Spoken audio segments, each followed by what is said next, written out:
Good evening, everyone. For the record, my name is Angie Brewer, and I'm a senior planner with Deschutes County Community Development. I think you can see on the screen right now a PowerPoint presentation for tonight's hearings. There are two items before the hearings officer. The hearings officer is Gregory Franks. I'm the case planner assigned to these cases this evening, so you'll see my email address and contact information a couple of times throughout the presentation, but I will repeat it at the end as well. All right. So tonight's hearings are the continuation of hearings initiated December 8th, 2021. And as discussed on December 8th, a staff memorandum dated December 17th has been placed on the record summarizing the discussion and reasons for continuing to this evening. New information and emailed comments have continued to come in all the way up until this evening's hearing, and they continue to come in as we speak. They'll be added to the record as soon as possible. The first item on appeal this evening is administrative approval file 247-21-000637-TP, the tentative plan review of 108 single-family dwelling residential lots in Phase A2 of the Thornburgh Destination Resort. The appeal file name on that is 247-21-000948-A.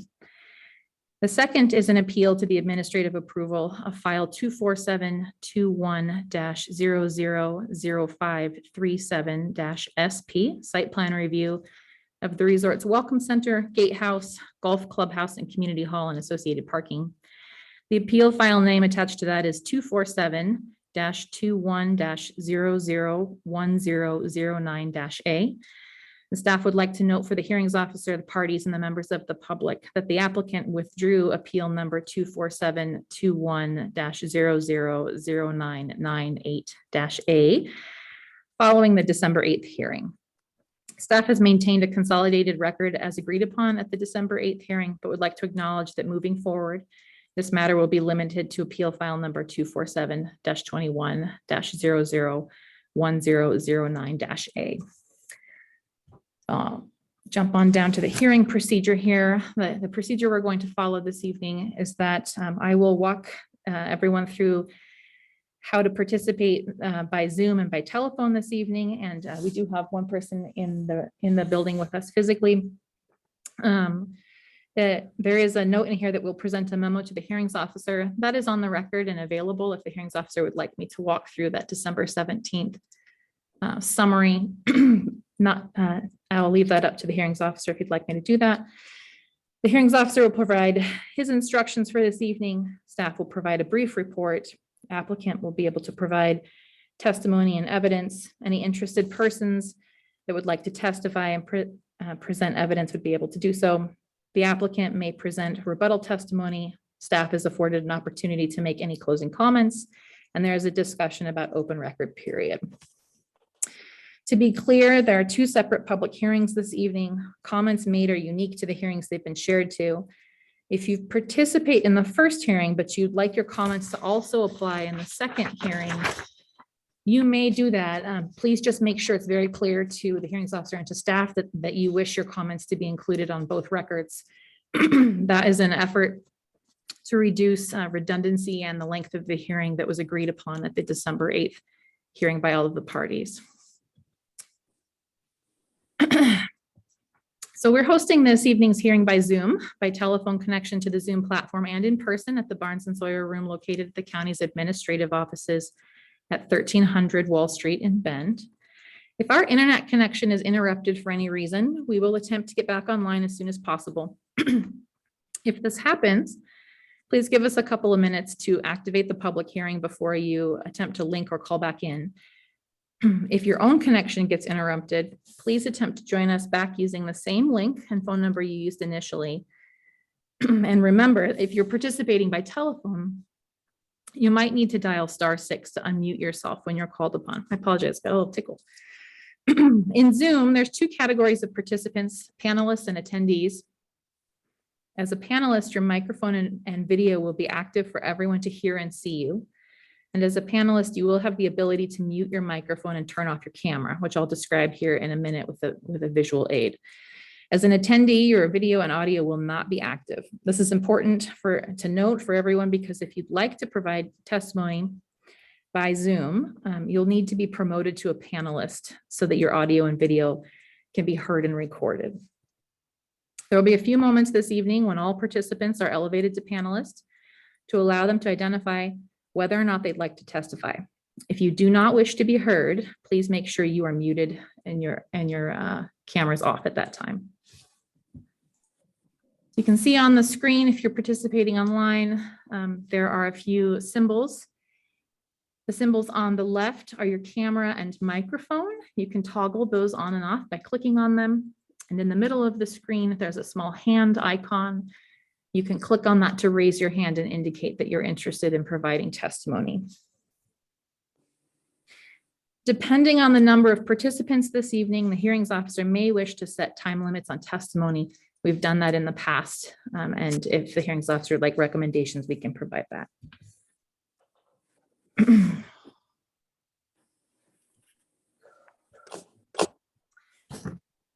With respect to oral testimony this evening, the hearings officer and staff are responsible for ensuring a respectful and orderly hearing. Any testimony or behavior that is inappropriate will be addressed and may result in that member of the public being removed from the hearing. In addition to oral testimony, you may submit written testimony at the hearing. If you're in person, please submit your written testimony to me prior to the beginning of your testimony. If you're participating by Zoom or telephone, you can submit your written testimony by email, and my email is on the screen. And again, it will be available at the end of the presentation as well. Please keep in mind that if your submittal is more than 20 pages in length, includes any color figures, or includes any documents that need to be printed on a larger than 8.5 by 11 paper size, you'll need to submit that testimony electronically and as a hard copy. At the conclusion of the hearing, we'll repeat these guidelines for everyone, and as well as the open record period. Mr. Hearings Officer, this is the time where I ask if there are any objections to this format using Zoom and telephone for this evening's hearing. And I think we ask for folks to raise their hand if they have objections. Is that correct? If anyone has any objections, you could raise your hand and I will monitor the participant list here. I'm seeing none. So at this point, I'll turn the hearing. Oh, I'm sorry. Ken Katzeroff has raised his hand. Can we elevate him to a panelist, please?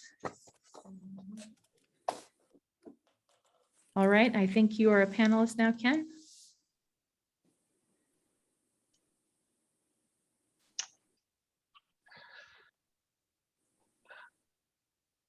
I'm sorry. Can you hear me? Yep. Yes. Okay, sorry. I don't have an objection. I just had a clarification. I was under the impression we were doing one hearing tonight that was consolidated. That is correct. Mr. Katzeroff, I'll talk about that, Okay. and clarify that. Then if you still have an objection or need a clarification, No. you will be given an opportunity to express. Thank you, sir. Thank you. Okay, well, I appreciate the clarification, and your timing is good because I am now going to turn the hearing over to Hearings Officer Gregory Franks, and I will am available at your discretion. Thank you, Ms. Brewer. I appreciate it. I welcome everyone in the public to the hearing, as well as the participants. My name is Greg Frank. I am a hearings officer on contract with Deschutes County. Today is January 4th, 2020. It's a little after 6 p.m. And as Ms. Brewer indicated, for the most of you, we're conducting this hearing via the Zoom platform. The cases, and I know some of this is repetitious, but I'm going to get to things that I think are important to you in just a sec. The cases that we're dealing with originally, one of the appeal cases started out as 247-00637-TP, a tentative plat approval for what I believe to be Phase A2, and that has been appealed as number 247-000-948-A. The second appeal case tonight started out as 247-21-00537-SP. It is a site plan request for a number of physical improvements on the Thornburgh Resort property. And the appeal number on that case is 247-21-000-998-A. Ms. Brewer, I am going to ask, and just not because I'm just going to ask, I want to make absolutely positive sure that there is no longer an appeal 1009-A to be considered this evening. It's the opposite. Tonight, we're hearing, it's 998 that was withdrawn. Okay. 139 still Then I'm was. going to ask. So the 247-21-000-537-SP, the appeal number is 1009-A, is that correct? Correct. Okay, thank you. This is a continued hearing from December 8th, 2020. A number of folks who are here this evening participated, or at least were present at that prior hearing. That prior hearing was recorded, and you can certainly go back and listen to it and watch that. And this hearing will be the same. It will be a recorded quasi-judicial hearing before a Deschutes County hearings officer. What Mr. Katzeroff had a question about, and I anticipated that saying this twice would make sure that we all understood where we were going, is I want to talk about the separate hearings, but we now call them consolidated hearings, okay? So I just want to make sure we all understand and it's clarified as to what that means. First, let's talk about testifying, all right? And here's the way I look at it. And if you have any questions when you do testify today, and everyone will be given an opportunity, if you do have any questions about it, just ask me and I will do my best to explain. So anyone wishing to testify this evening will be given an opportunity to do so. Your testimony is important to me.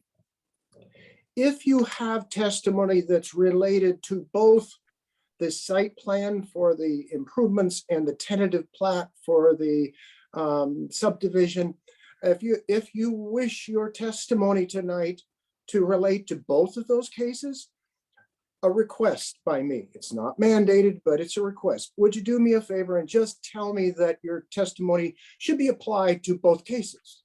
That's a matter of courtesy to me. It allows me to make sure that I apply correctly your testimony.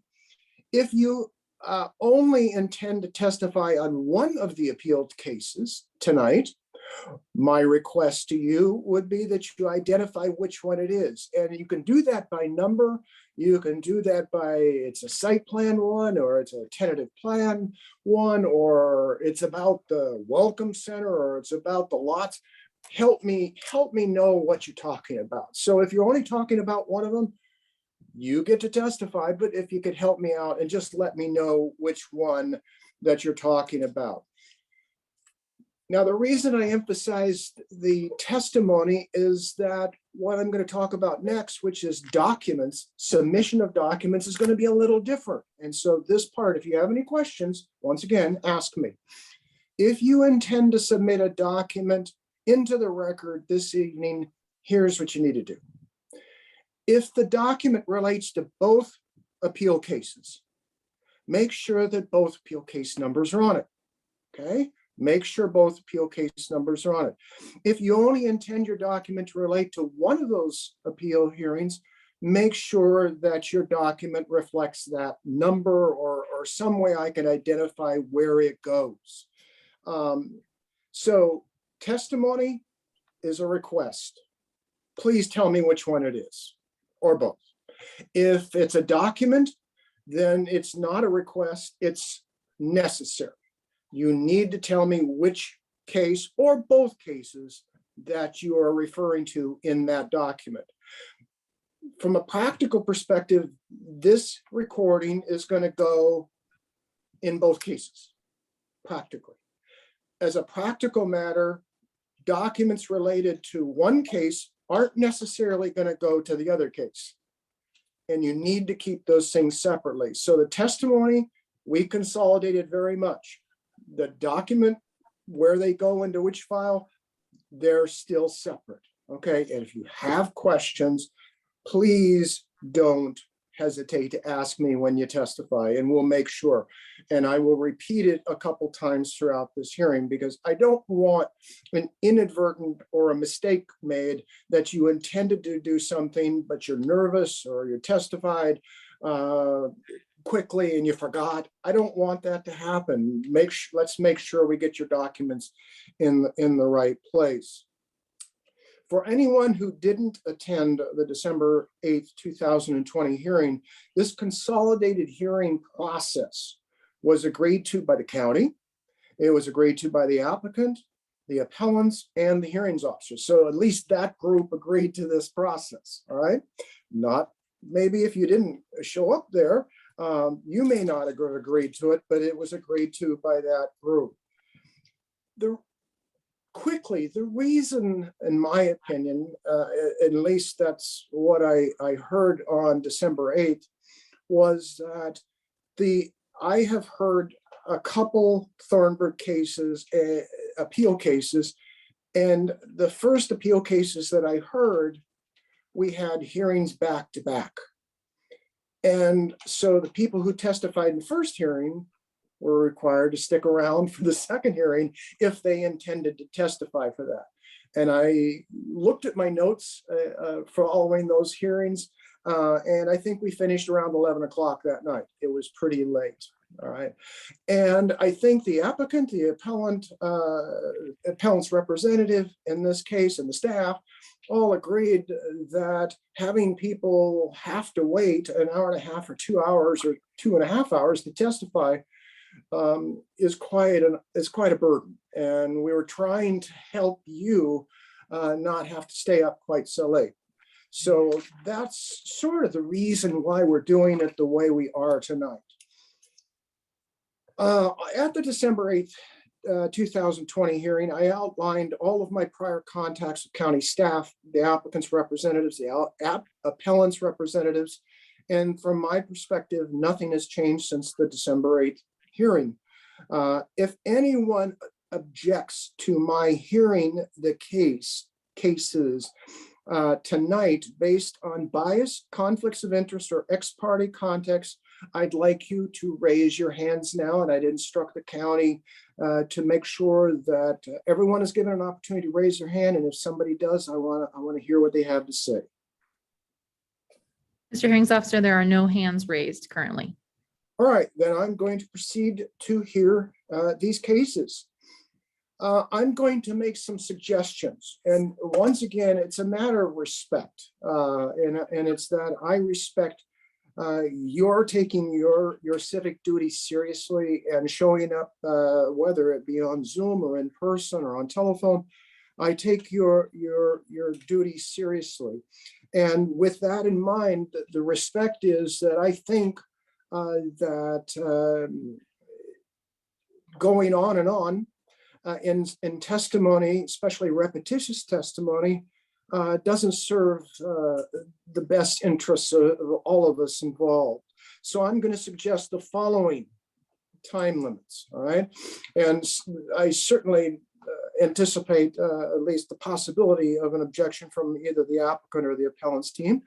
But I'm going to stick with the 30-minute total for applicants, 30 minutes for appellants, and the applicants are going to be able to, and correct me if I'm wrong, Ms. Brewer, are we going to ask the applicants to testify first and the appellants to testify next, and then do that all over again?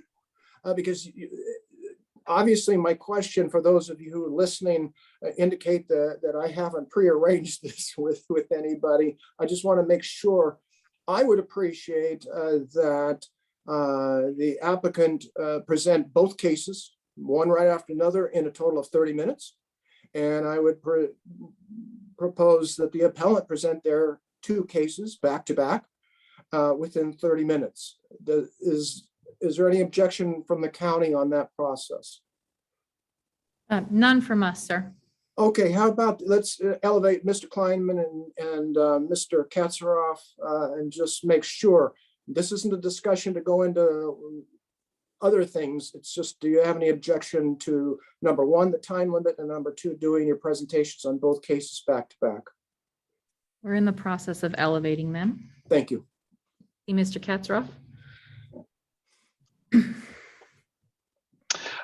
We think that we're going to keep our entire presentation for both cases to 30 minutes total, with most of that probably being reserved in rebuttal. So totally fine with that on our side. Thank you. Thank you. Mr. Kleinman?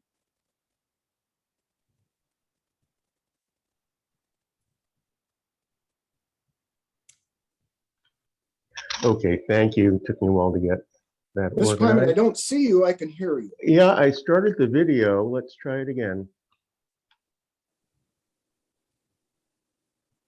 That should work. There we Oh, are. I see you now. Good evening. No objection to that procedure, and I want to suggest something specific, if I may, so we can arrange for that. Within that 30 minutes taken together for both cases, we have an organized presentation for myself, John Lambie, the water rights examiner, and Carl Anuta, the water attorney for Ms. Gould. So we'd like to present together in both cases in that order for 30 minutes. And I believe later on, Ms. Gould will have some comments of her own. I appreciate that, and I have no objection to that, Mr. Kleinman. Thank you. All right, so we're going to proceed on that basis. So for all the rest of you who are listening or watching this, the applicant's team will have about 30 minutes. The appellant and appellate's team will have about 30 minutes. All other persons testifying, whether in support or in opposition, will be limited to 5 minutes each. Now that's a suggested limit. If there is a slight deviation from that, I'm not going to just stop your testimony, but I would appreciate it if you could keep it in 5 minutes. If you think you're going to need more time, would you at the start of your testimony indicate that fact for me? So let me go through the rest of my comments. I use this, I say this in each and every hearing, but I think it bears repetition because there's a number of folks. I have a participant list that I have access to, and there's some names on there I just don't recognize from prior hearings. And so I want to make sure you're on equal and stable ground with the rest of us. As a hearings officer, I have not done a site view. In other words, I haven't gone out and looked at the Thornburgh Resort property. I haven't done that. And it's my general practice not to do that. My awareness of the property that's subject to this case comes from my review of the materials in the public record. And the reason I do that is simple. You know what's in the public record, and I know what's in the public record. And I've had, when I first started as a hearings officer, I used to go out and look at property.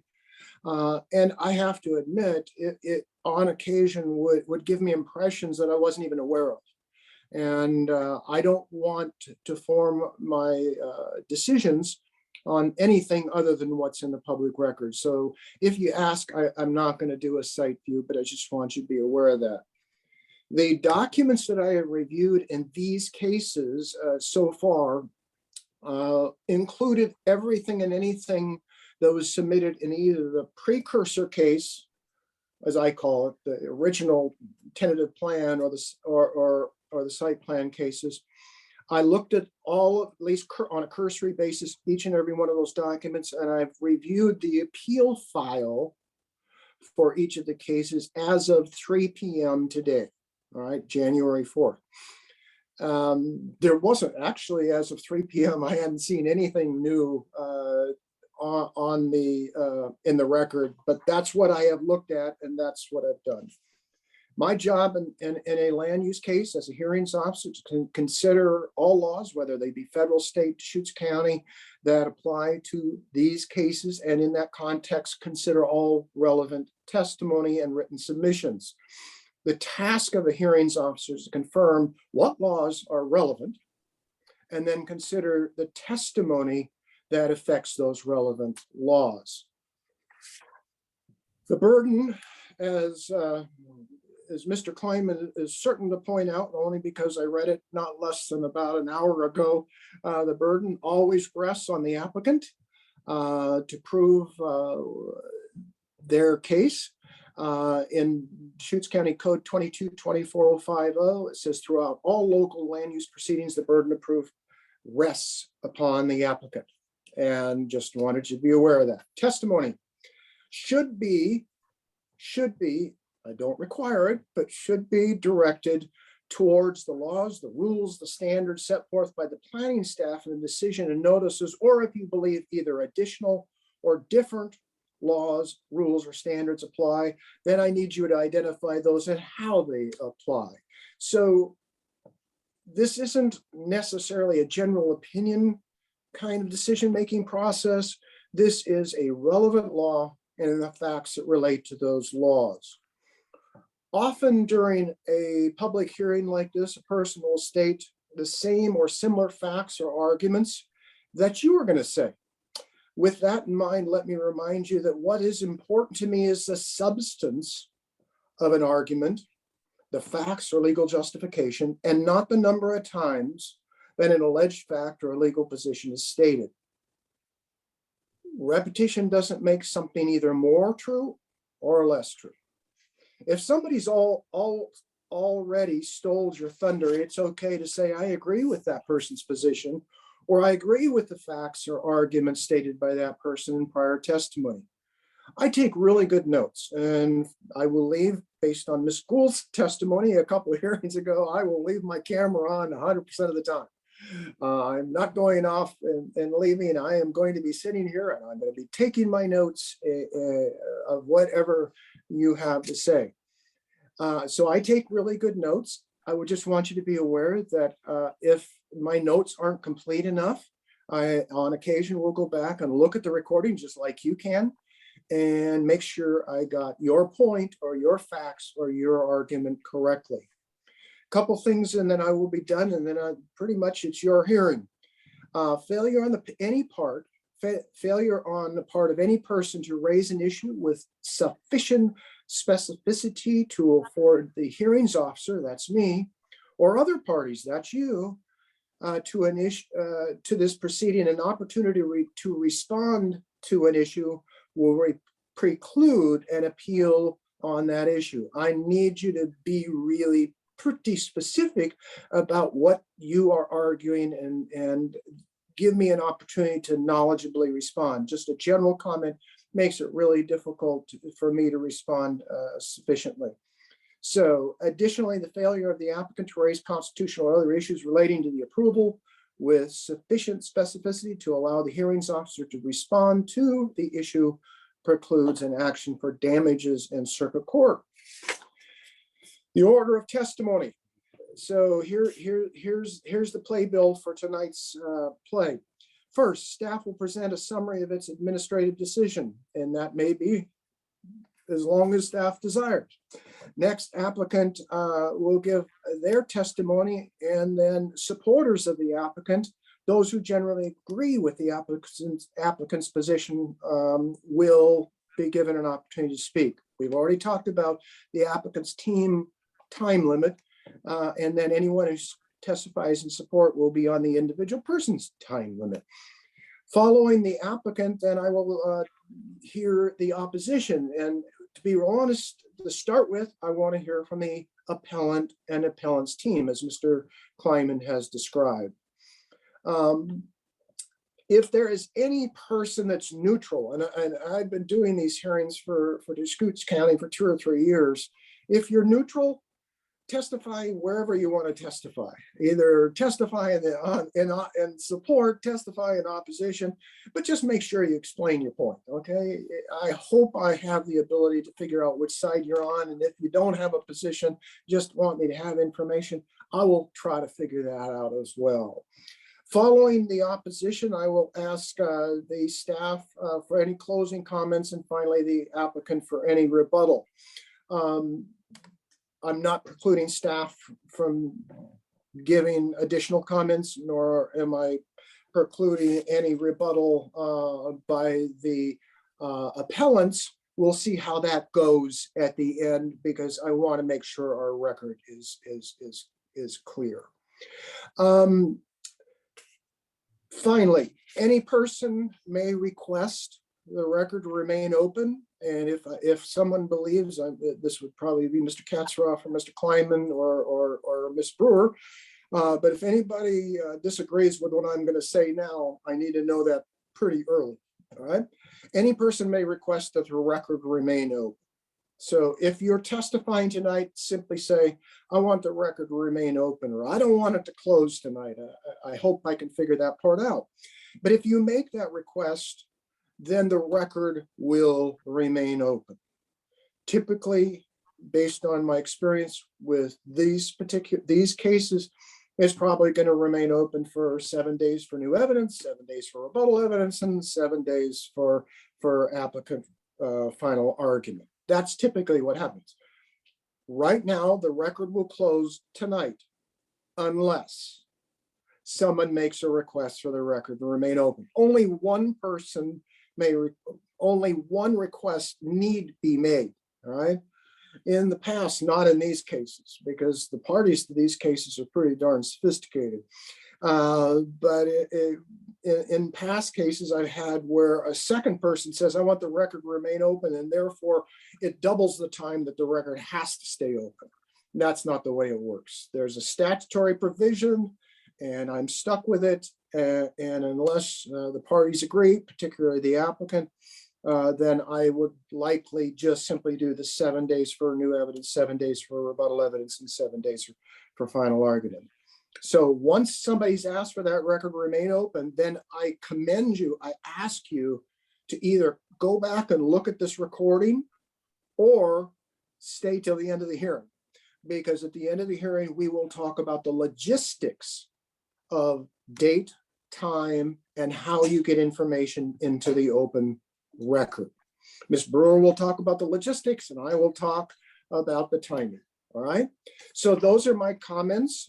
This would be the time and the place for Ms. Brewer to give the staff comments. Following Ms. Brewer's comments, then I will be looking to the applicant or applicant's representative. Ms. Brewer. All right, thank you, Mr. Hearings Officer. If the producer could bring my PowerPoint back on, and just a quick note that my PowerPoint anticipated a slightly different sequence of the slides than what we've agreed upon. So there might be a couple of extras that I just skipped through. So let me get up here to the first slide for the public hearing for 637. My presentations are fairly brief. They rely significantly upon the staff reports provided for produced for the administrative decision for 637 TP and 537 SP. As we've discussed a few times in this evening, 637 TP was the tentative plan approval for a portion of Phase A2 subdivision that includes 108 single-family residential lots planted in 4 phases. The applicant was Central Land and Cattle LLC and Cameron Delashment, and the appellant was Christine Larson. And just briefly, I can provide us just a vicinity map here, a snip of the site plan, so people can orient themselves as to what part of the proposal this specific development is proposed to occur. It's in the southwest corner, and you can see. You might have to squint on your screen, but you can see the individual lots as they are proposed for single-family residences.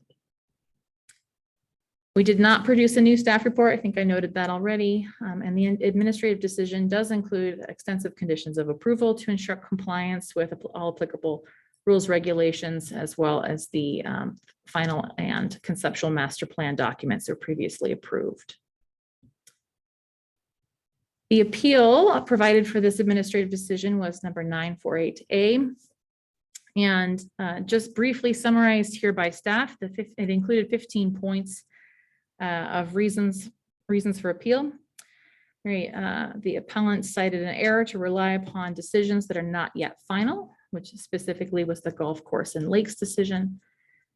There's a lack of compliance with the final master plan conditions 10 and 38, and therefore substantial modifications to the final master plan approval. The decision fails to adequately address Department of State Lands comments. The findings regarding the final master plan conditions 1, 10, 21, 28, 33, 38, and 39 are in error. Findings on page 22 of the staff report do not fully address ORS 92.09.0 sub 6. Substantial changes to the approved conceptual master plan. A lot of record issues are not adequately addressed by the staff report, and incorporation by reference of unattached documents was deemed unreasonable by the appellant. So that was the first item for 637 and 948. And we'll skip through some of these. And the second for 537 SP, the site plan. We, same circumstances, we did not provide an additional staff report for this. We rely upon the findings of facts and conclusions of law in the original staff report. The request was a site plan review of the Welcome Center, the Gatehouse, Golf Clubhouse, Community Hall, and associated parking. The same applicant, Central Land and Cattle and LLC and Cameron Delashment. And the appellant in this case was Ms. Annunziata Gold, represented by Jeffrey Kleiman. There's another site plan attached to that specific decision. You can see that it's essentially the development on the southern half of the destination resort. And there's a few arrows there, the Community Hall, Clubhouse, Welcome Center, and Gatehouse. And the appeal, the reasons for appeal summarized by staff is that the original tentative plan for phase A1 remains under review. The lot of record status has not been adequately addressed. There's a failure to comply with final master plan conditions 10 and 38. A failure to condition building permits upon compliance with the final master plan conditions 10 and 38. The applicant does not comply with final master plan condition 28. The applicant has not demonstrated compliance with the use of Bureau of Land Management property for access. And Mr. Hearings Officer, that concludes staff's brief presentation of both cases, available for any questions you might have. Thank you, Ms. Brewer. I don't have any questions at this time. This would be the time and the place for the applicant or applicant's representative. Please identify yourself once again for the record, please.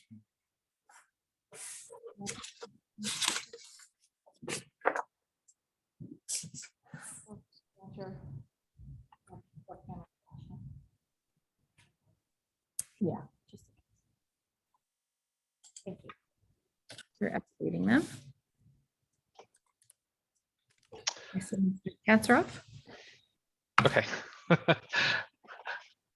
For the record, Ken Katzeroff, I'm an attorney at Schwab, Williamson & Wyatt, and I'm here on behalf of the applicant, Cameron Delashment.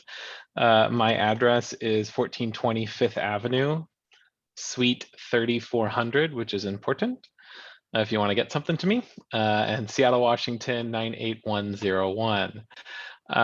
Like I said earlier, I'm going to keep my remarks fairly brief, and this relates to both files or both appeals that we're working on right now. I'm going to try to keep this under 5 minutes, certainly. First thing I'd like to say is that we filed a pre-hearing letter yesterday. I'm not sure if the hearings officer had a chance to see it or not. No worries if not. It addresses appeal issues for both files. And there's just a couple of quick things I want to chat about.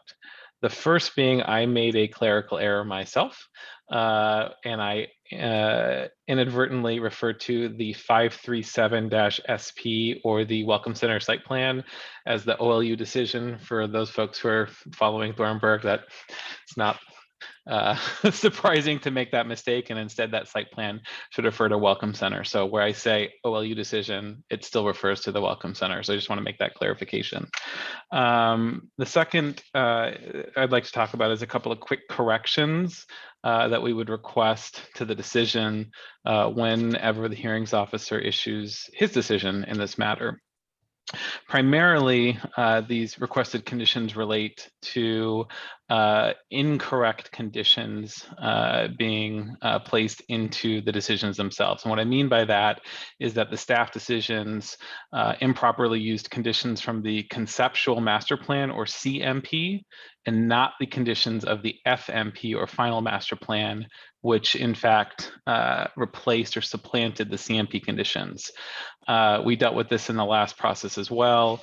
But for clarity's sake, and attached to the letter I filed yesterday, we've taken the administrative decisions and either struck the conditions that were previously struck in the final master plan approval, or struck them and provided comment consistent with the final master plan decisions by Hearings Officer Briggs from 2008 and Hearings Officer Dan Olson from 2018, which imposed the correct conditions. So hopefully we can make those changes so that we actually have the correct conditions that apply. The second thing I'd like to ask for a correction on is, it's not really a correction per se. In the last month, this hearings officer issued a decision to approve a final master plan modification related to OLU, certain ratios, weeks, and things of that nature. And so that impacts condition, final master plan condition 21 and 35. Which are both applicable criteria in this decision. So we would ask for those conditions just to be updated to reflect the modifications as they exist today. Couple of other quick things. Actually, I'm going to stop there. I'll say, for the most part, besides that and what's in our letter, we think staff did a great job on these decisions, and we look forward to providing additional comment and rebuttal, and if the record remains open during that process as well. Thank you, Mr. Katsaroff. Appreciate your testimony. Is there anybody else on your team that's going to testify at this time? Nope, we're gonna wait for rebuttal. All right, thank you. Thank you, sir. Is there anyone wishing to testify in support of I will just say the applicant's position, or what Mr. Katsaroff is proposing, or the applicant is proposing? Not seeing any hands raised. And we do have one person in the room, and he's shaking his head no. So no one is in. Mr. Kleinman, I'll let you MC this. You're on with respect to the appellants. And would you do me a favor when you first start out, is both give your name and address, but also indicate, are you representing Ms. Larson and Ms. Gould, or one or both? I just want to make sure I know who's representing who here.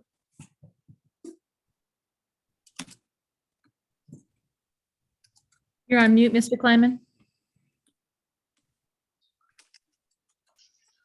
Okay, Jeff Kleinman for the record. I am representing Ms. Gould in both cases, and pardon me, and testifying in both cases. My address is 1207 Southwest 6th Avenue, Portland, 97204.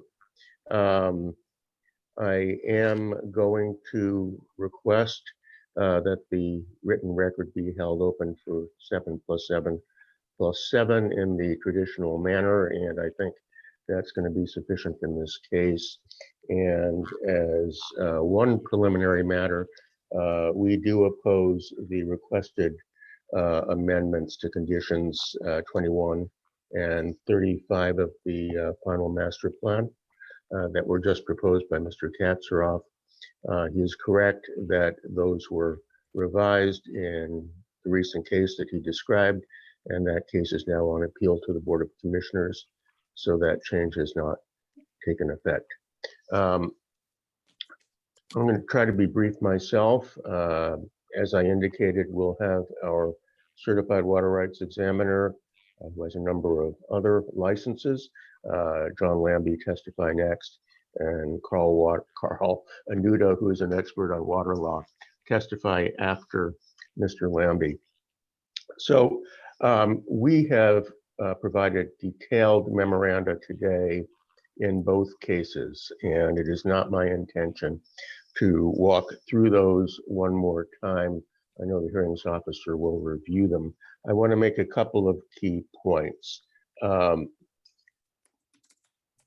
first is that condition of approval 10 of the final master plan requires documentation of the state water right permit at each phase, at each tentative plat, at each site plan application, and it's required to be via documentation. The applicant contends that it's been decided that's an informational requirement. We don't necessarily disagree with that. The question is, what the heck is the information? And where's your documentation?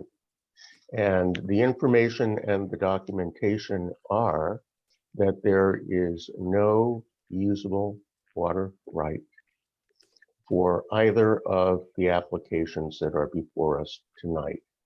None.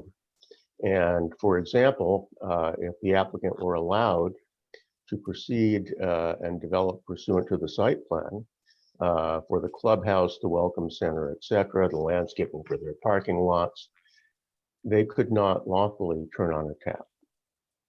That's the story.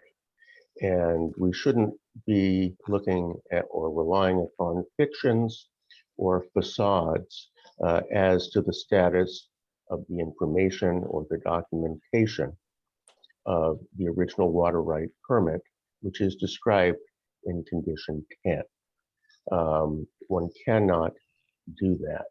And I'm going to say that's especially true as to the site plan applications, so that even if the case law is correct as to the applications that precede the site plan, that the issue is whether one is legally precluded or not.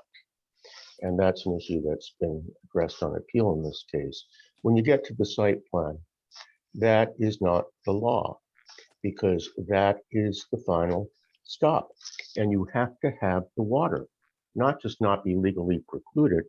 Are you going to wave a Luba opinion in front of the tap and have water come out? No, that's not the way it works. You must have the water permit. It must be in effect. You must be able to draw water. In this case, there is no ability to do that. And the applicant, recognizing that its contested effort to extend the permit described in condition 10 of the final master plan may well fail, has, as the record shows, and as the following witnesses will talk about, applied for a whole bunch of other water sources for its municipal water supply, each of which would have different impacts and require a new analysis and a revisiting of the conceptual and final master plans. So that's where we are. They cannot turn on a tap, and that means they are not in compliance.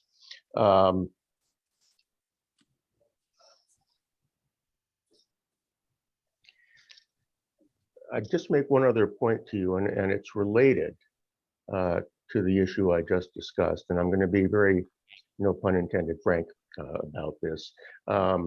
But we have presented the history of the development and final adoption of final master plan condition 10 and condition 38. They are intertwined and interlinked. They were the result of a very lengthy appeal process and the active participation, not just of the county and the public, but OWRD and especially ODFW, which had to be satisfied. So the mitigation referred to in condition 10 is in significant part the mitigation described in condition 38. And we have provided, as I say, detailed history on that. There has been a very strong effort by the applicants to brush all that aside, to rely, in spite of their knowledge of the history, at least referring to the applicants as the actual parties, not their attorneys, their actual knowledge of the history of how all this came about since before 2008, leading up to today, 13 years later. That the only issue on the water supply is whether they're legally precluded, and that the mitigation really refers to nothing, and they don't have to prove it. Those are frankly outrageous contentions, and it is really not acceptable for the county to go along for the ride on those. So with that, and again, with the understanding, as always, that the hearings officer is going to read everything, which is not the most pleasant of tasks. I'm going to pass along the mic, as it were, to Mr. Lambie. And before, Yes. before I do that, and Mr. Kleinman, for those of you who are listening and don't know either him or myself, have had prior cases when I was employed as a hearings officer at another location. So we have a fairly extensive background, and I think he would agree with me that these cases, the Thornburgh cases, would be probably considered a little unusual, both in the number of hearings, the number of appeals, and the number of decisions rendered in a particular on a particular project. So I think he would agree with me. If he doesn't, then I guess we have a point of departure. But the reason that I bring it up, Mr. Kleinman, and our background is to make a point to everyone who is listening to this that the Thornburgh cases are just a bit unusual in at least the number of cases that are involved in a single project. But because there's been a number of cases on a single project, there's been a number of prior decisions. And in this particular instance, with this hearings officer, I've made 3 of those decisions. And what would be interesting and most helpful, Mr. Kleinman, from your perspective, I would hope, is that a number of the arguments that I read in Ms. Gould's appeal statements, which were attached to her appeal documentation, and also summarized by staff, appeared to me to overlap. And I'm not saying that they're the same, and I'm not saying that they're duplicative, and I don't want any negative connotation to them. But they do seem to overlap. The condition 10 argument, the condition 38 argument, the lot of record argument, and others. What would be most helpful, and I'm not trying to coach your side, but what would be most helpful to an objective hearings officer would be to have you clarify, distinguish, differentiate how your arguments are different than the arguments that have been made in prior cases that I've been involved with. I'm not suggesting that you go back to the beginning of time, but what is concerning to me is that there are 2 options, at least simple options, to these 2 appeals. Either I agree with you or I agree with the applicant, or some combination of those things with specific issues. And what I would like to do is that I think consistency has merits, but being consistently wrong is not particularly something that I would like to be. So making the same arguments is certainly acceptable on your behalf, but on arguments that you know that I have rendered decisions on, it would be most helpful if I knew why specifically those were wrong in your perspective. Because simply going over the same arguments, I don't think serves a real productive purpose for either Ms. Gould or the applicant or anyone else interested in these cases. So that's my request.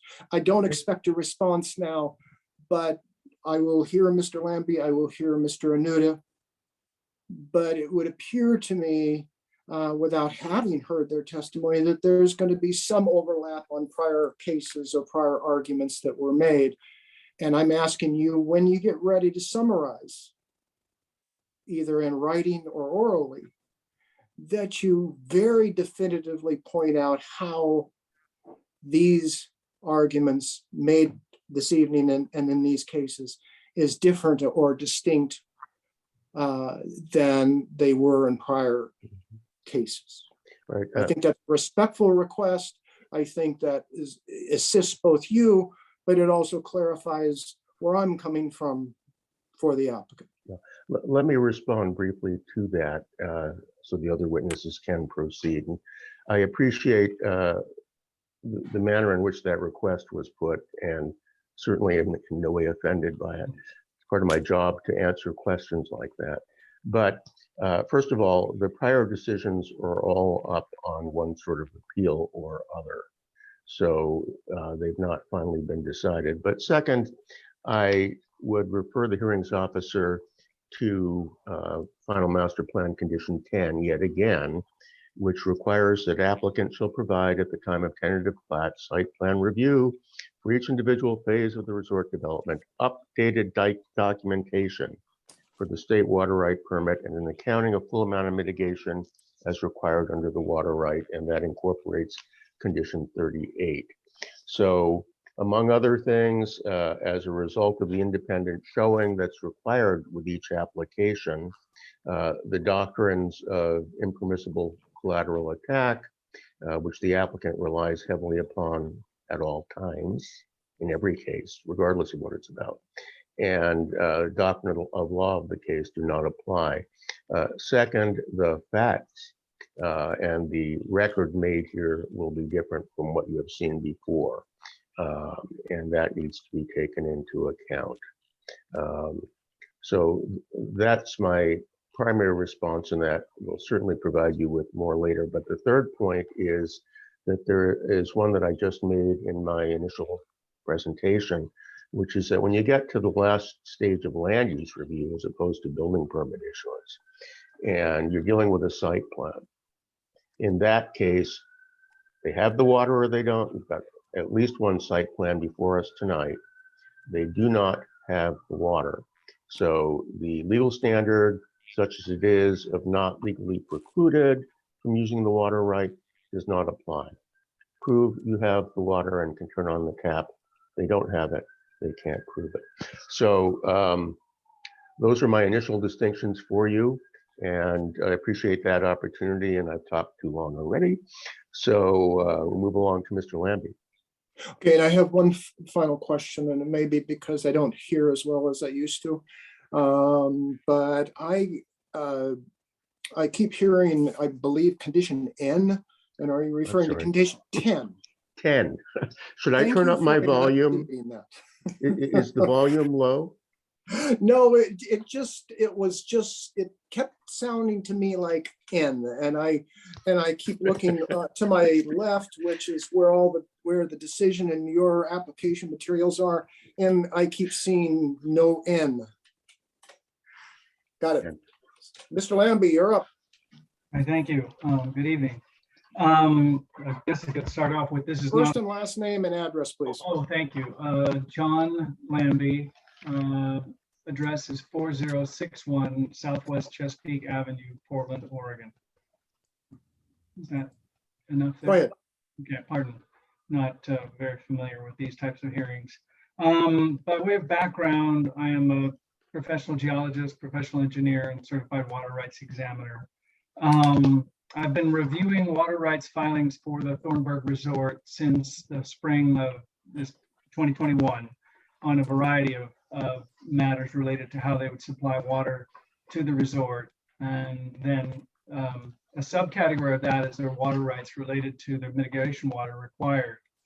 So my testimony this evening is on these technical areas where there's insufficient water available for Thornburgh to provide the mitigation water required by them under this condition 10, where they're in regard to an accounting of a full amount of mitigation as required under Thornburgh's water rights. which is in and of itself another topic, but I'm going to stick to the mitigation water. Now, by way of background, Thornburgh Resorts proposes to provide its mitigation water for its diversions, principally by using the flows from a deep canyon creek up at a nearby facility called the Big Falls Ranch. You may well be aware of that, but I feel it necessary to put it in context. Now, Big Falls Ranch holds surface water rights to the Deep Canyon Creek under a transfer that they made of those water rights with Oregon Water Resources Department. But they hold 5.5 cubic feet per second of rights from that source. Now, Oregon Water Resources Department identified that when they transferred that water right to 4 wells, all of those water rights remain surface water rights. The source is surface water. Under this transfer, water is diverted from Deep Canyon Creek via 4 nearby wells. I put through my notes. Now, here's what happens. Deep Canyon Creek is a spring-fed creek. That is its principal source of discharge. It only would receive runoff in an ephemeral rain event that would be very large. So groundwater discharging at a spring or seep occurs when the hydraulic head at the spring, at the groundwater elevation pressure, if you will, is greater than the elevation head. So when hydraulic head exceeds elevation head and there's a pathway for water to flow out, voila, you have a spring at the surface. The rate of flow of that spring is governed by each of those 2 factors, the pathway, its permeability, and the changes in hydraulic head. Groundwater extraction by a well lowers the hydraulic head, specifically within that well's capture area, and thereby will diminish the rate of spring flow. Now, to date, the focus of my testimony is going to be on the 3 wells that are connected to Deep Canyon Creek, from which the mitigation water is offered by Thornburgh Resorts. Groundwater extraction by Big Falls Ranch, the people they propose to make an arrangement with, has lowered the groundwater hydraulic heads in each of these wells to below that of the Deep Canyon Creek spring. I'll read a few of the points of fact into the record for you. The first of the 3 wells I want to focus on is well 1. Now, well 1 is under its water right for Deep Canyon Creek, and the water right that governs that well is allowed to decline up to 10 feet before it must curtail completely. It is currently lowered 8 feet below that water rights limitation. So that tells you that they're basically on the razor's edge. They're moving slowly and steadily toward the point at which the water level will be deemed by OWRD to be at a point too low for them Big Falls Ranch to continue to extract. Now, their static water level in that same well 1 is now 1 foot below the spring during the springtime reading when the well is not on. So just at static conditions, the water level in a nearby well is 1 foot below the spring. Now, well 3 is the second of 3 wells I'm going to talk to you about. I'm describing wells 1, 3, and 4. Apologize for the numbering, it's not my own. Well 3 is now 7.4 feet below its basic condition. It has the same bracket. It can only go 10 feet below its static beginning in 2001 before they must curtail. Well 3 is currently at static about just barely above the spring elevation. I'll put it that way. When it pumps, when it's on, it's pumping at a hydraulic head that is 57 feet below the spring. So you can well imagine what happens when it's pumping. Moving on to well 4, the third of the wells in this group that are connected to the spring, it is down 8.1 feet since its benchmark. It again is only allowed to decline 10 feet in total before it must be curtailed. And its static water level is now 2 feet below the spring. I've given all these things to you graphically. It's some memorandums that have been submitted into the record, but I wanted to just emphasize some of the points made. Now, these static heads observed in wells 1, 3, and 4 would have to increase above the Deep Canyon Creek spring for open flow in Deep Canyon Creek to be available as mitigation water for use by Thornburgh. So in other words, Big Fall Ranch's conditions of use have to be compatible with a transfer of this water in some fashion to Oregon Department of Fish and Wildlife for the water to be available in mitigation, and it simply is not. So I make the point that BFR in their most recent transfer application of last summer demonstrate that, I'm sorry, I'm using the shorthand, Big Falls Ranch, they expect to continue their claim to surface water and to increase the rate of withdrawal. So Big Falls Ranch to date has made no indication that they intend to decrease or diminish their rate of extraction. And here's where it gets really, really tricky, is that BFR currently hold water rights for up to 24 cubic feet per second. Remember I said that the Deep Canyon Creek rights within that is 5.5 cubic feet per second. Now here's the rub. Those Deep Canyon Creek rights are the most senior of the water rights. So when you stack up all those water rights and you say, oh, how am I going to make water available? You can't pull the Jenga block out from the bottom and not expect the whole thing to cascade. In other words, they cannot transfer out these senior water rights from within this stack of groundwater rights without undoing the thing. They simply don't have that 5.5 CFS of water to transact on account of that stacking. I hope that we'll come back to that. So Big Falls Ranch is still diverting the Deep Canyon Creek directly by way of these 4 wells they put it onto, 3 of which are connected to the spring. What I point out is that when Mr. Newton, in some of his earlier assertions of the fall or late summer, he states that there's clarifications on the mitigation water source. The continuing decline in groundwater hydraulic heads indicates that groundwater is being overutilized and the use by Big Falls Ranch is not sustainable at all. So my comment is there's no source of water available physically, let alone that legal description I just gave you, for mitigation. Even a forfeiture or abandonment of the Deep Canyon Creek water rights by Big Falls Ranch doesn't remove the fact that those same 4 wells are impacting Deep Canyon Creek. I'm sorry, really 3 out of the 4. They've transferred them on to 4, but 3 of them are connected to Deep Canyon Creek Springs. And so even if they wanted to unwind it, the impact by Big Falls Ranch usage is still going to be present for those Deep Canyon Creek Springs. I'll stop there because that's where the technical and the legal cross over. Now, Mr. Newton incorrectly asserted that the diversions from Deep Canyon Creek has ceased. It simply has not, either physically or legally.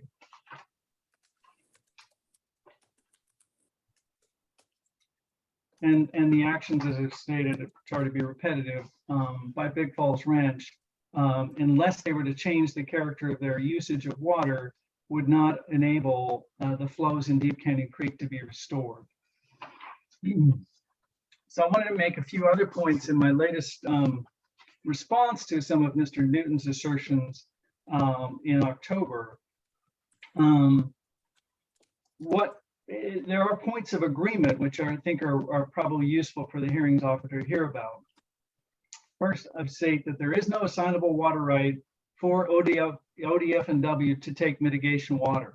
Because these water rights are now entangled on the wells, there's no way for ODF and W to receive a water right that they can do anything with. Again, it's this Jenga block. They can't transfer out and give ODF and W these rights when these other junior rights are sitting above it. It just won't work. They have to disentangle it, then they can give it to ODF and W, and then ODF and W can put a call on Big Falls Ranch to say, oh no, we need our Deep Canyon Creek water, that nice cold spring water that's not there. And you, the junior right holder at Big Falls Ranch, you have to stop pumping those wells. That's the way they would have to stack up for that to actually work. So without disentangling these water rights, they're just simply not there. And physically, those same wells are diverting from the same water source that feeds those springs. That's a factual point I make that Mr. Newton and I agree upon. When he pointed to some of his earliest analysis at the Big Falls Ranch, he found that wells 1, 3, and 4, the ones I walked you through, are connected to the spring. On that, he and I have no factual disagreement. His analysis demonstrates that when he extracted from those wells, he saw a zone of capture that would hit that spring and does hit that spring. In other words, it impacts the flow from that spring. BFR are in fact physically and legally diverting their surface water right at those wells. Now, Mr. Newton affirms that the 5.5 cubic feet per second required in Deep Canyon Creek is not there any longer. He went out to the site, and from his field visit, he documented there was at most 5 cubic feet per second as he judged it at the weir where they used to divert from. The weir is still there physically. So I simply state that no agreement between these two business partners, Big Falls Ranch and Thornburgh Resorts, is going to return those flows into Deep Canyon Creek. Until extraction is slowed or stopped at Big Falls Ranch's 3 wells connected to the springs, the spring flows will remain diminished and the water unavailable for mitigation credit, the mitigation water necessary under this condition 10. It is very important in this case that those water rights which are so entangled be disentangled because of that seniority I've described. I think I'm just getting into repetitive material here. The mitigation water has to be made available for ODF and W to be able to make a call for that water to be there and to provide that reliable, consistent water that's called for under the excuse me, terminology is missing for me. Under the, I'll call it the habitat mitigation plan, or excuse me, here it is. The Fish and Wildlife Mitigation Plan for Thornburgh Resorts. That's the one that requires that this water be reliably available for ODF and W. And I'll stop there. Have you any questions? No, I'm looking forward to reviewing your written submission. Very good. Thank you. Mr. Anuta? Thank you, Mr. Hearings Officer. My name is Carl Anuta. I am representing Ms. Gould on water issues. My address is 735 Southwest 1st Avenue, Portland, Oregon, 97204. I submitted a many-page document today that includes all 3 of Mr. Lambie's reports, so that you will have those in front of you and you can read them when you have more time. I want to focus for now on some of your questions and some of sort of the high points and the low points, as I would call it, of where we're at. You asked a critical question up front, which is, how is this situation now different than prior decisions or prior situations? And as Mr. Kleiman noted for you, we're at a site plan stage. There's not going to be any more land use review after this that's going to involve somebody checking to see if water is available. So we have to look at what water is currently available. And as Mr. Kleiman noted, and as I've outlined in probably excruciating detail for you by now, in my memo, there is no water currently available. There is an expired water right under which they can pump nothing right now. And maybe somewhere down the road, when that's resolved, if they get an extension, they might be able to pump something maybe later, but it's all ethereal. And they had recently as early December, been given a temporary transfer by the Water Resources Department that they had requested. It's one of the many requests for additional water that they made that Mr. Kleiman referenced. And you'll see in my materials, I list out all the various requests that they've made because they know there really isn't any water available under that expired right. Because otherwise, if there was, there'd be no reason for all these other requests. The temporary transfer was issued by the department. There's a lot of arcane water law that I won't bore you with as to why they felt compelled to issue or mistakenly issued a temporary transfer. We've now challenged that temporary transfer, and as a matter of law, that water is no longer available because the order that would have authorized it is automatically stayed by statute. You may recall in the December hearing at the end, Mr. Delashment noted that there were several hundred feet of water that had now been made available to the resort. That's the temporary transfer right, which is no longer available because of the automatic statutory stay. So you are in sort of an unusual position at this site plan level where you have to say, okay, county, you've been sort of kicking the can down the road and saying, we'll get to that water issue and really assess availability and what's there and what's not there later. We're there now. We're at the end of the road from a land use perspective, and they can't kick the can anymore. They have to say, is it available or is it not? And in the record in front of you, it's not, because they can't point to a single place where they have the water available to pump and turn on the tap. And certainly not the place that they have to do under condition 10 and condition 38. Condition 10 specifically refers to that groundwater right. They can't use it, can't turn it on because it's expired. Condition 38, which is the Fish and Wildlife Mitigation Plan that is referenced in condition 10. Condition 38 is the one that says you got to comply with the Fish and Wildlife Mitigation Plan, and that's plan expressly says you got to put these deep canyon creek rights into a permanent in-stream right that goes all the way down to Lake Billy Chinook. So out of the creek, all the way down the Deschutes River to the lake. Everybody agrees that right doesn't exist. So they can't meet that mitigation requirement. Not only does that right not exist, they haven't even started on that process. I've outlined for you in my brief or comments a timeline and a series of steps that they have to undertake to start that process. The first thing they have to do is they have to ask that those Big Falls Ranch rights that Mr. Lambie referenced be transferred back from the wells to the surface water. There has, at least as far as I've seen, and nothing they've submitted so far, although I haven't seen Mr. Katsarov's letter submitted yesterday. But up to this point, there's no evidence that they've ever asked. The only thing that they have put in previous hearings, and not in this matter, but in previous matters, out there is an email where Mr. Delashment says to the agency, how would I do that if I wanted to ask? And the agency says, well, you could send us an email.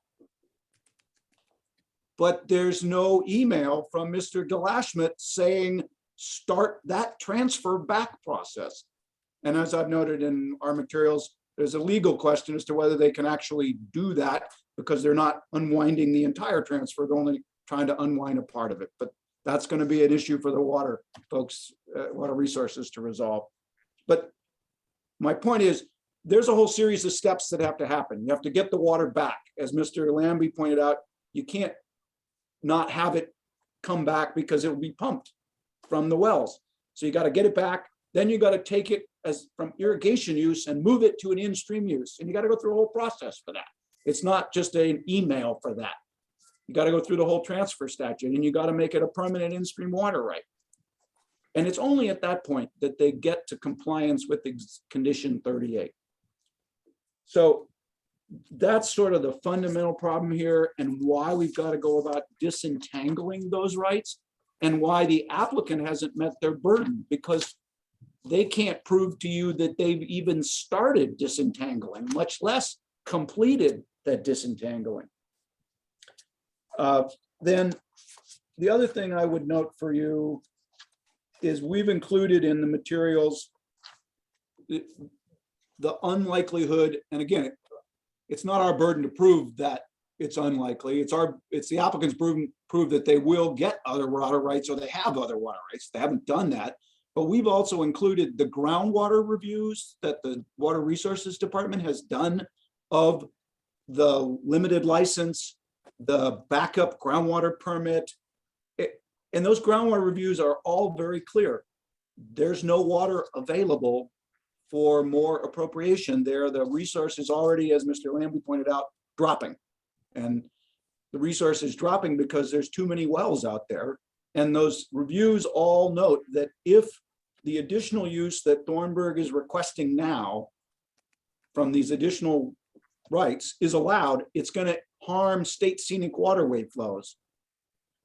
That's one of the things we've said in our challenge to the temporary transfer, is that the agency failed to take that into account. Again, that's not something you have to decide, but I wanted to give you some background and context for this stuff.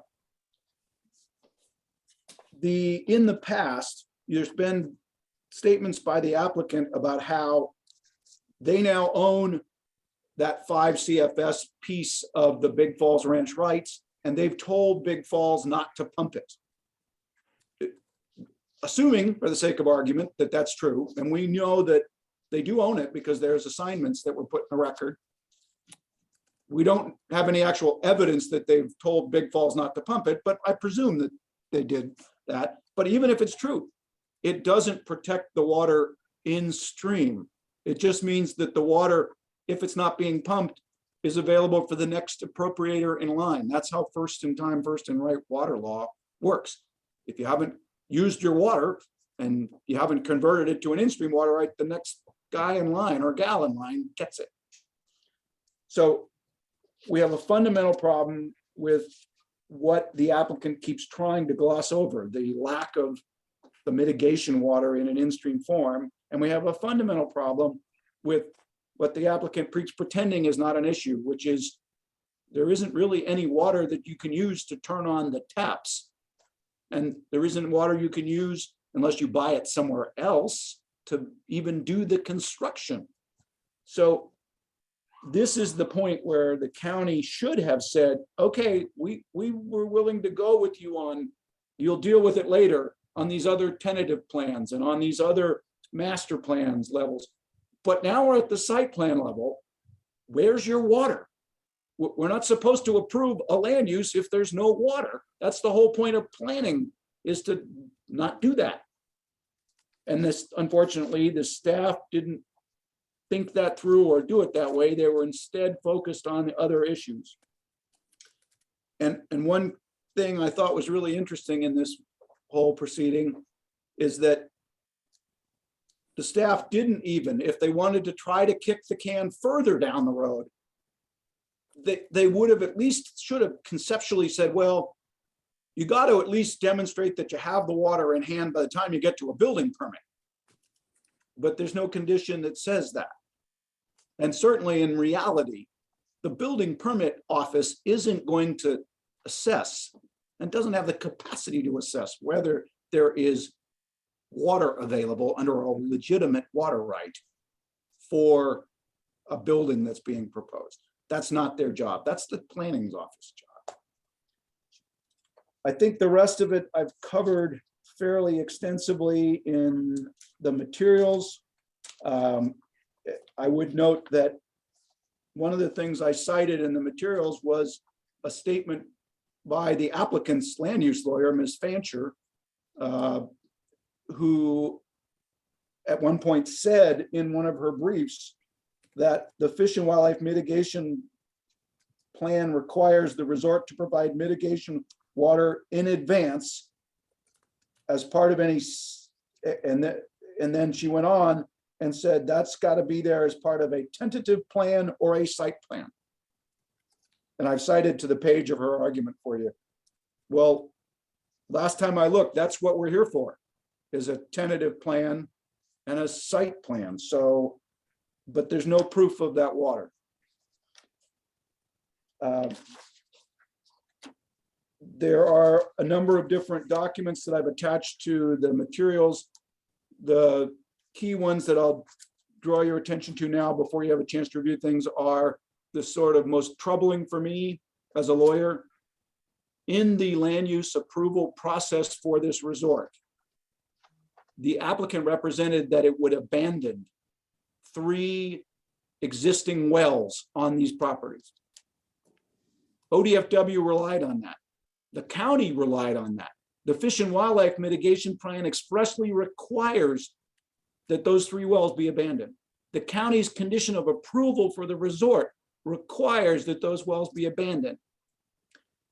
In all of the applications that I reference in the materials, the limited license, the temporary transfer, the permanent transfer, the groundwater backup app, in those applications, the applicant has listed as the source it will draw water from one of those wells. One of the wells that it expressly represented that it would abandon.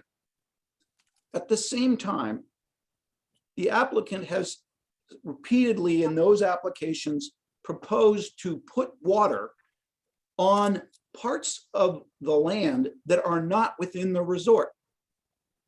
It's outside of their land use approval. And what's troubling is in the early maps a while back, they actually were careful to distinguish that these parts were not in the resort. And so they weren't going to put water on those parts of land. In the current applications, they're not making that distinction.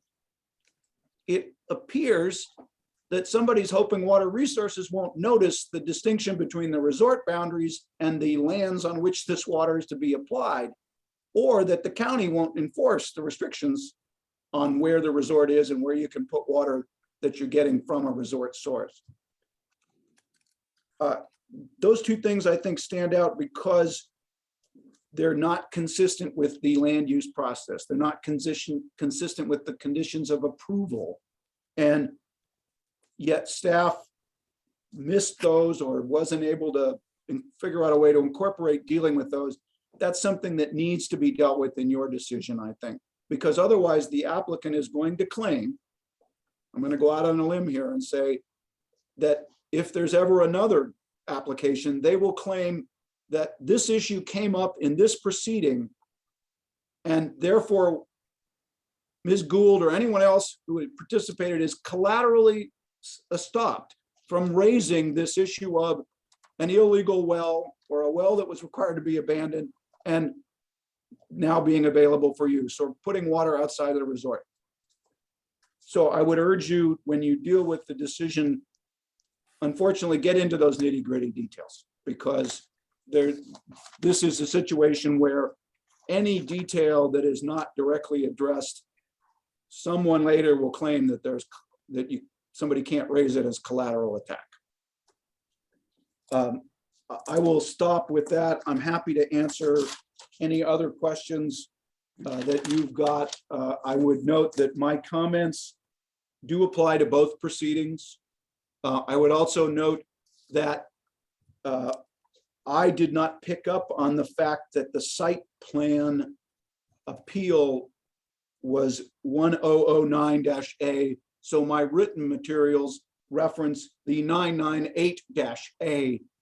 And I'm happy to submit a corrected copy if that would be needed for the county's files. But I noticed that when we were talking, Ms. Brewer was talking earlier, that I had the wrong number on part of the listing of the files. If you had any questions, I'm happy to answer them.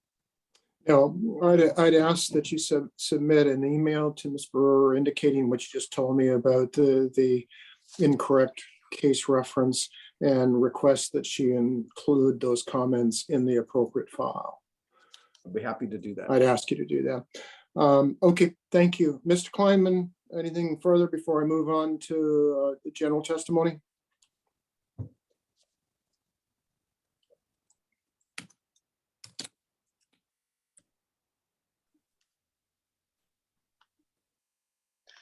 Thank you. Nothing further.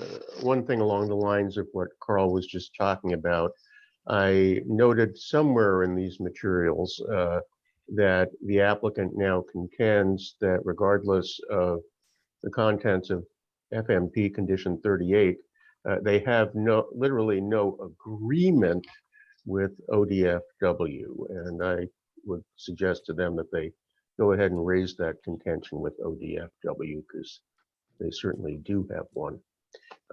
That's all. Thank you. Thank you, sir. This would be the time and the place for anyone in support of the appellant's position or is in opposition to the Thornburgh Resort proposals. Mr. Hearings Officer, we have a few hands up. Mr. Katzaroff and Mr. DeLashman have had their hands up for a few minutes. I didn't want to interrupt. Do you want them to be elevated I will before? take Mr. Katzaroff first. All right, he's on his way.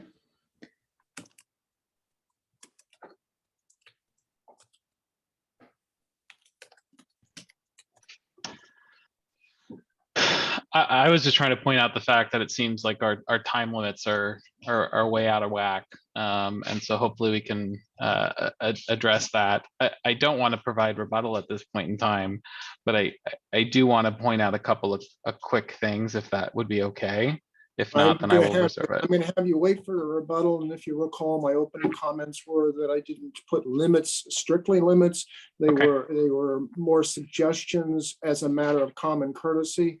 Certainly, Mr. Lambie and Mr. Anuta did use more time than I would have liked, particularly since they keep referencing their written materials. And that comment is not to be a dig towards Mr. Lambie or Mr. Anuta. It is meant to be a suggestion that if you submitted something in writing, particularly those folks who are not used to testifying, and Mr. Klein, Mr. Anuta, Mr. Lambie, and certainly Mr. Katzaroff, maybe not Mr. Lambie, because he indicated he hadn't testified a lot in land use hearings. But let me tell you all a truism with respect to whether or not it's judges, if it's a bench trial, or it's a land use hearings officer in an administrative quasi judicial hearing context. Let me tell you how it really works. Is the hearings are really important and your testimony is really important, and I appreciate it. But in all likelihood, a judge, or in my case, a hearings officer, is not going to go back and listen to your testimony 2 or 3 times. Let me tell you what really does happen. What really does happen is that if you submitted written materials and if it has a point that's relevant to this case, I'm probably going to read it 2 or 3 times.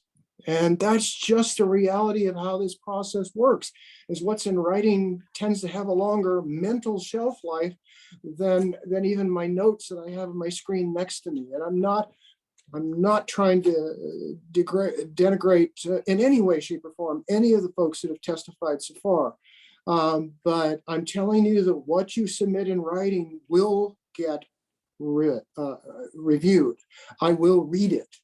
I made a fatal mistake one time on the City of Portland Airport Master Plan, just as an anecdote, is that I indicated to a packed house of about 100 in the hearing that I promised I would read everything that was submitted.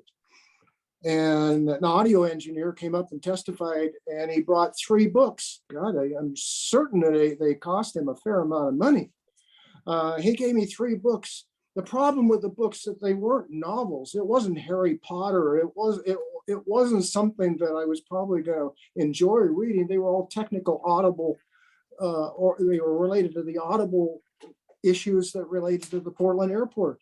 And quite honestly, in Mr. Lambie's case, or the technical expert's case, if you expect a hearings officer to become an engineer after one night's testimony, and it's not going to happen. But I will try my darndest to understand what you have submitted in writing.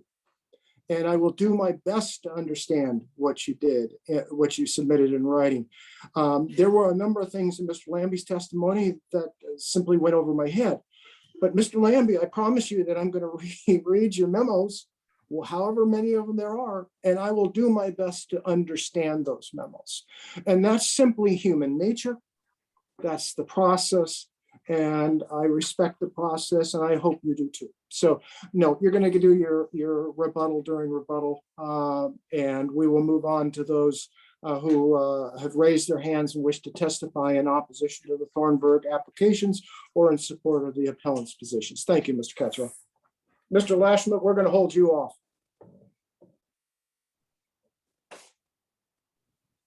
All right, Mr. Hearings Officer, you are asking for testimony in opposition?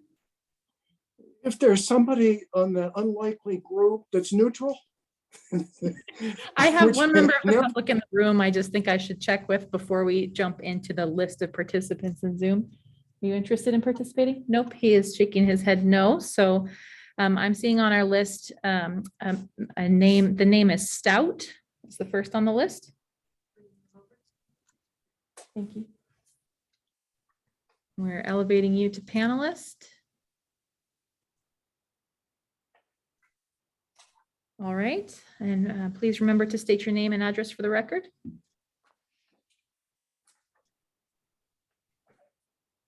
You're currently muted.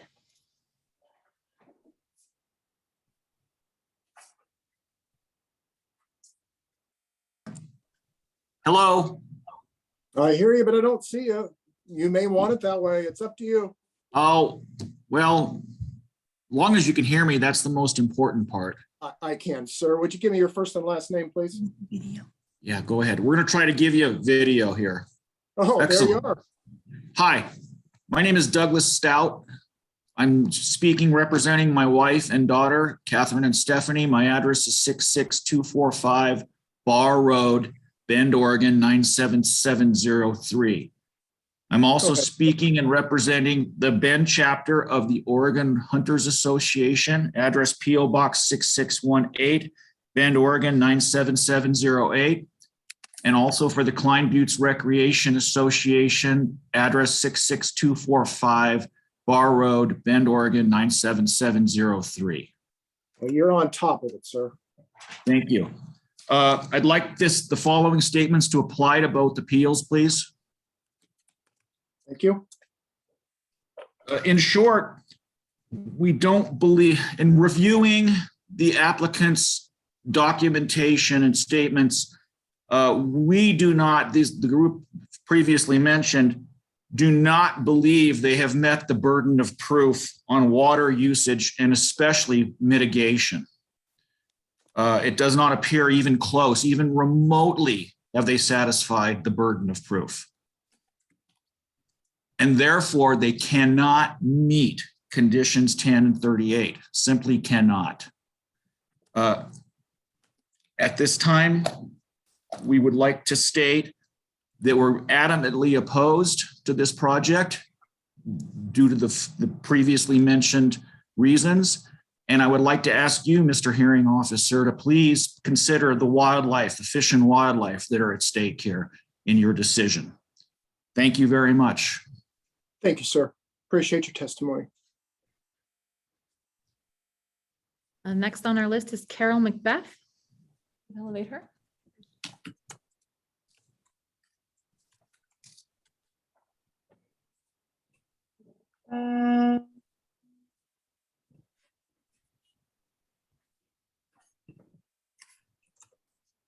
Hi, Hi, Ms. Macbeth, how are you?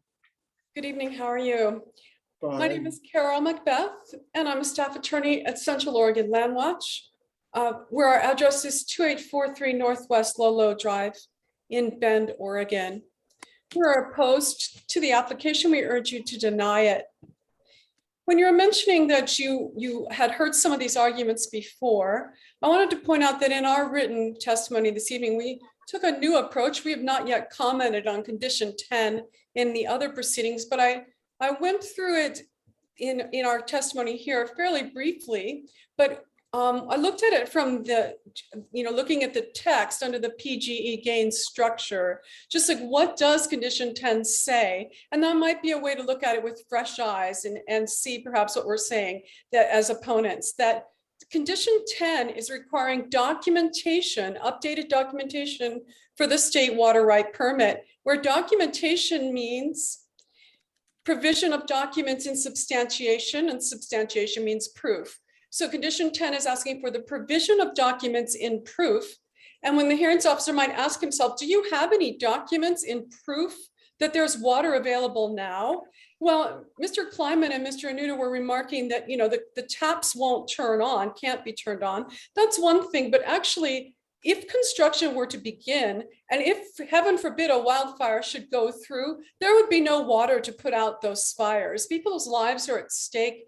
Property is at stake. There's no water can be turned on legally on the property. There is no documentation before you in substantiation of or proof that there is water. There's a lot of documentation that there is no water. What you're getting from the applicant is a bunch of hot air and bluster about how the dog ate their homework and it's Miss Gould's fault. And if she hadn't protested, then something, but whatever. What they don't have is a water right that somebody could turn on the water for the construction or for anything else. They don't have one. So condition 10 is not met. There are no documents before you that show you that this water can be turned on. And now's the time. Now is the time where the water must be there. And as we also put in, I mean, they're free to reapply. So if they don't have the water right now, but later when the dog has not eaten their homework, they get some water from somewhere, great, then they can come in, then that you can find that they apply with condition 10 and they can move forward. But while they don't have any, there's no documentation, no proof before you. We don't see any alternative but for you to deny, because to approve is in violation of condition 10 as we see it. And then we have argued before you and in other cases, you probably recall about lots of record, but I would like to point out from a slightly different angle, literally an angle, that as you see me on the screen, I'm in a rectangular shape, right? So this tax lot 7,800, we could think of it as a rectangle, the full rectangle in the past. But last summer, they took a corner out of the bottom of it. They took out 0.5 acres. So the parcel that's a rectangle is in the past, but the parcel now, as it was created last summer, has a part missing from the bottom. It has a 0.5 acre difference. It's a different parcel. It's not the same parcel. And a lot of record is a tag that you tie onto a parcel. A parcel is an area of land, and it is or is not a lot of record. So the whole rectangle in the past had that label on it. It says, I'm a lot of record. It had been verified as a lot of record. But now a small part has been taken out of the bottom. It's a new parcel, and that has not gone through this verification process. No one has said, is this a new parcel with the bottom missing, the bottom corner missing? Is it a lot of record? And when they do, it wouldn't qualify because it was created by a deed in 2021. That's not a lawful way. So I just wanted to point that out. If you think about rectangle and then a rectangle with 0.5 acres missing from the bottom, that's why the staff analysis is incorrect, because they're acting as though the lot of recordness of something persists. It does not. It's a tag on a parcel. It's specific to the parcel for which it was, asked, the question was asked, is this a lot of record? And it doesn't have any existence aside from the parcel to which it's been assigned. So this particular parcel that lacks a corner, whether or not they later put it back, in the space-time continuum, in July, the corner was taken out. And in August, the corner was put back in, but the parcel is never going to be that entire parcel that it was. It can't be, it's not a matter of being reconstituted. This parcel was formed when the corner was put back in that was taken out. And those exercises last summer, those deeds conveying the 0.5 acres back and forth, those were unlawful actions. They were not partitions, they were not subdivisions. They were unlawful creations of parcels by deed. So I think I could go into starting to repeat myself if I went on. So I'll just direct you to our written comments, which I hope we did submit different, they're slightly different. We submitted different comments for each one. And I hope my oral comments can be counted towards both. Thank you for listening. Thank you, Ms. Macbeth. And I'm not trying to beat the poor horse to death, but it's the same comment that I had with Mr. Kleinman. And you may have addressed it in your written comments, so I'm not trying to assume something that I haven't seen and read. You are fully aware that I made a decision about a month ago, roughly a month ago, dealing with the lot of record issue and the taking out and creating the whole 9 yards. I'm not asking to be wrong, nor am I asking to be right. What I'm asking all parties, particularly the professionals involved, like yourself, that if in fact you believe my earlier decision is wrong, and you don't have to argue it now, the record's going to remain open, and I'm trying to give you an invitation to respond.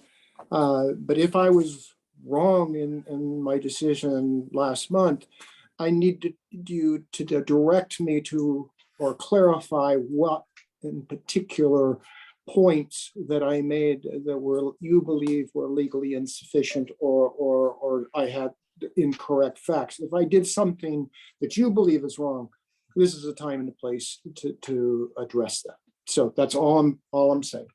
Okay. Thank you. Mhm. All right. Who's next?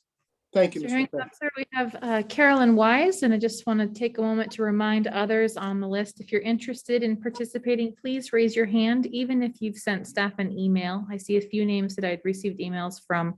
Want to make sure that you raise your hand as well. All right, I see Carolyn Wise. There we go. Oh, you're on mute. Mute. Am I on now? Can I you hear see me? and hear Hi. you. Hi, Hi. I was here last time. I did write some email in about my experience, but I just wanted to speak to you personally.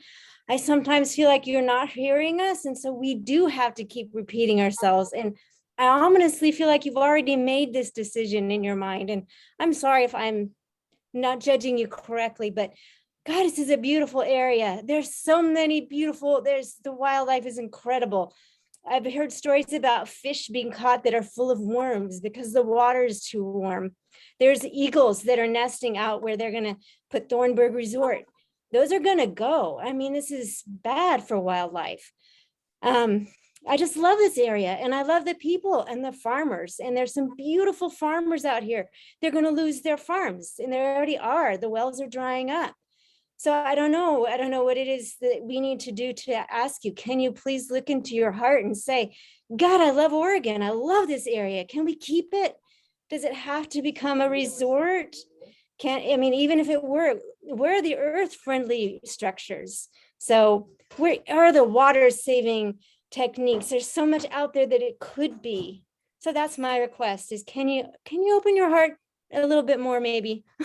Thank you. That's it. Thank you, Bye. Ms. Wise. I appreciate your sincerity and I appreciate your testimony. All Thank right, you. thank you. Jim Gill.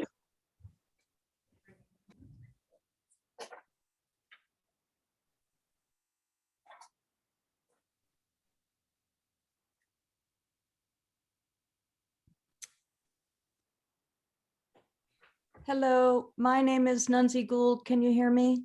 Yes, and I can see you as well. Thank you, Ms. Gould. I'm at 19845 J.W. Brown Road. My comments relate to both the site plan and the tentative.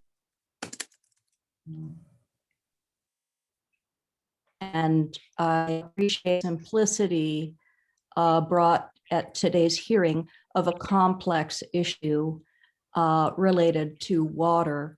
And the issue, hearings officer and staff planner, has been something that was raised since the inception of Thornburgh Resort in 2005.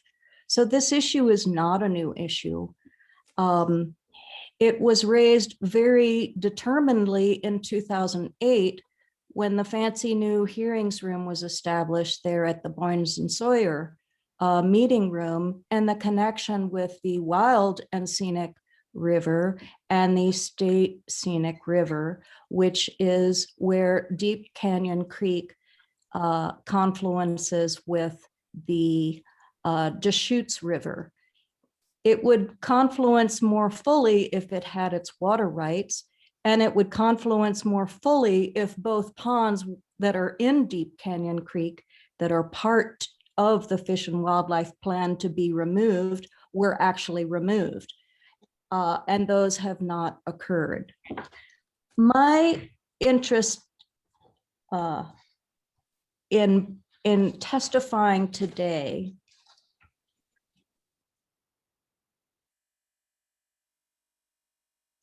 this resort really lacked the proving specificity since early years, many years. And in these site plans and tentative plans, you will see yet more requests for less parking, less building occupancy, and even more water thirsty applications. And I don't believe that if you build multiple meeting and event rooms, that you should be given any grace on shared parking. The whole point is to have them used and booked and to have people arrive for the events, the golf club, the welcome center, the community hall, and not share parking.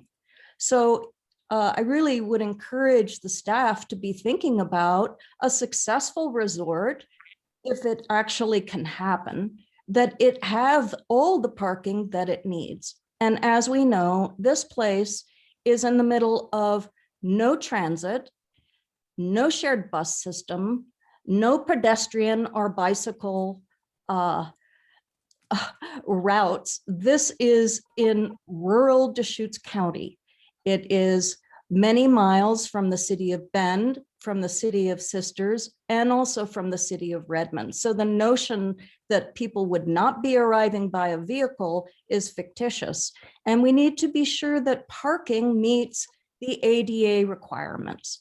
So it was of particular interest that I saw this in the staff report, photographs from a foreign country, license plates on vehicles from a foreign country parked on this new grass paver system that staff and the applicant are proposing for this development.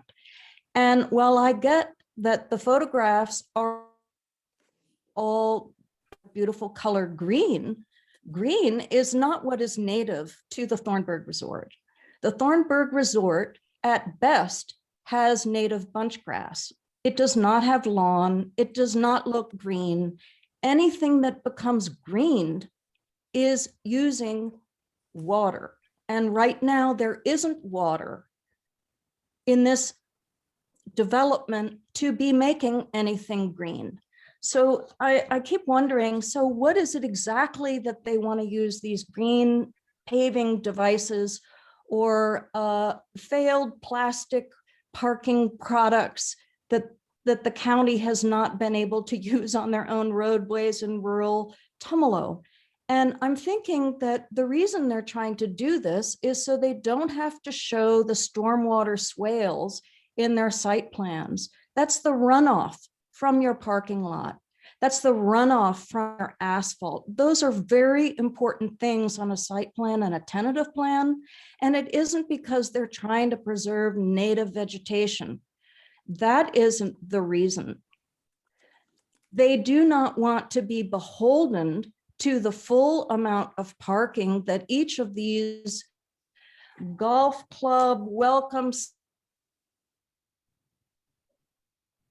house, all of these facilities would actually require were they fully used.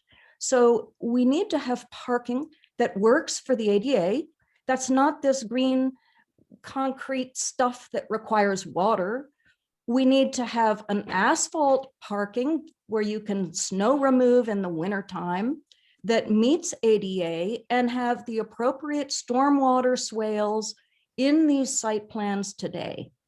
So I really would encourage staff to be reviewing the numbers of parking and also to be considering if the Phase A1 road that goes over Klein Buttes and attaches through the state of Oregon land tax lot 5300 in Township 15, Range 12, which connects the South Resort to the North Resort, tax lot 5000. If that road is not actually constructed to meet the fire department slopes, and if that road is not constructed to meet emergency evacuation needs, then we need to be reviewing where all the traffic gets placed. So Originally in the CMP and the FMP, transportation was modeled to be using Highway 126. That's the road that goes from Sisters to Redmond. The roadways that you have now, which actually don't show that the road for the gatehouse, the clubhouse, the welcome center would need to be built for this project, that ties into Klein Falls Road. That road would need to be built, and the emergency evacuation for all of these homes and overnight units, the lodging, the guest quarters, you would need an emergency evacuation to get you up and over the ridge line. So at the very least, we need to have a safe development that is planned, that works in the event of a wildfire. You don't need to have big evergreen trees for a wildfire in the West. We've seen what happened just recently in Denver with the brush fire. This is real. These are important steps. And having the fire hydrant capacity and the fire department access is of critical importance to the public who may be visiting at this location, as well as residents, as well as visitors. So the primary entrance for the resort in Phase A attaches to Eagle Road, which attaches to Highway 126. The secondary access is the roadway that gets you to the gatehouse at Klein Falls Road. But if they are now relying just on the construction road, on the dirt construction road through a right-of-way to be providing all this emergency access, then certainly they need to be identifying that with the BLM right-of-way and having that appropriately managed.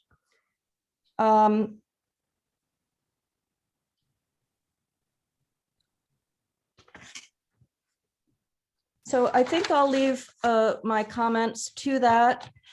The public safety aspect of this development should be a very important component, and having fire hydrants designed or shown on a map that don't have water in them is not in the public interest.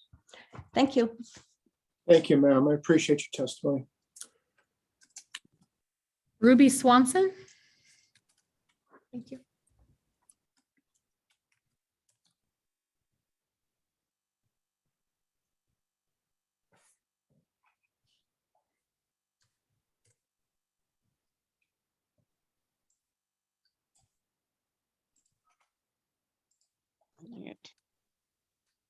Am I there?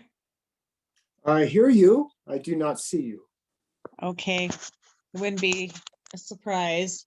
I'm kind of new at this. I'll be brief.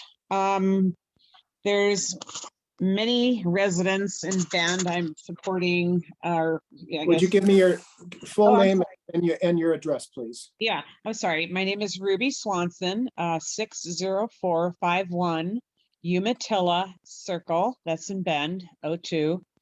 And I'm in opposition of this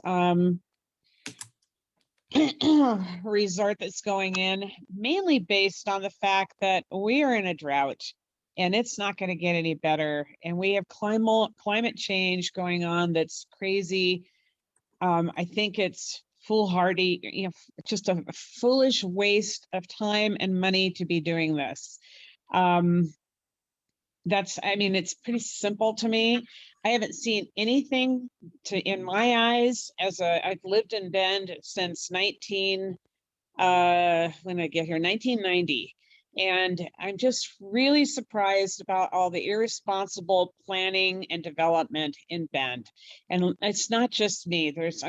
I'm speaking for many people. And I feel like I've got to say something because it's just very irresponsible with water, land use, and everything. Wildlife, fish. I'm a whitewater rafter, so I understand whitewater and rivers and everything. So it just seems so wasteful. It doesn't conserve energy. I mean, Yeah, I mean, I don't know. I just don't agree with that. And that's, I think, basically, I think we need to be responsible adults and figure this out because this is not seeming to go in a responsible way. And that's all I have to say. Thank you, Ms. Swanson. I appreciate your Thank you. testimony. I appreciate you listening to me. Next participant is the letters CFF.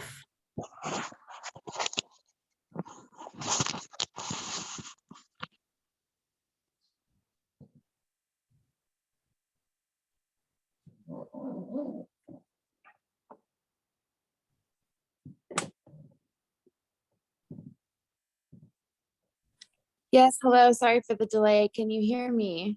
I can hear you. I cannot see you. Okay, let's see. It's up to I'm gonna you. go ahead. Yeah, I'm gonna go ahead and just speak to you. Name and your address, please. Yeah, hello. My name is Kate Cassad. I represent Cassad Family Farms. Could you do me a We favor? are based in, Could you spell your first and last name? Because I can misspell probably both of them. yes, CATE. Last name is CASAD. Thank you. And your address? 2595 Northwest Elm Lane. We are based in Madras, Oregon. Go ahead, ma'am. Hi, thank you, Mr. Hearings Officer. I actually wanted to reference, I've spoken in opposition to Thornburgh before. I represent our farm. We have farmed for 10 years in Central Oregon, and we used to farm east of Bend. We've grown organic food for thousands of families and most of the major restaurants that you eat at in Central Oregon.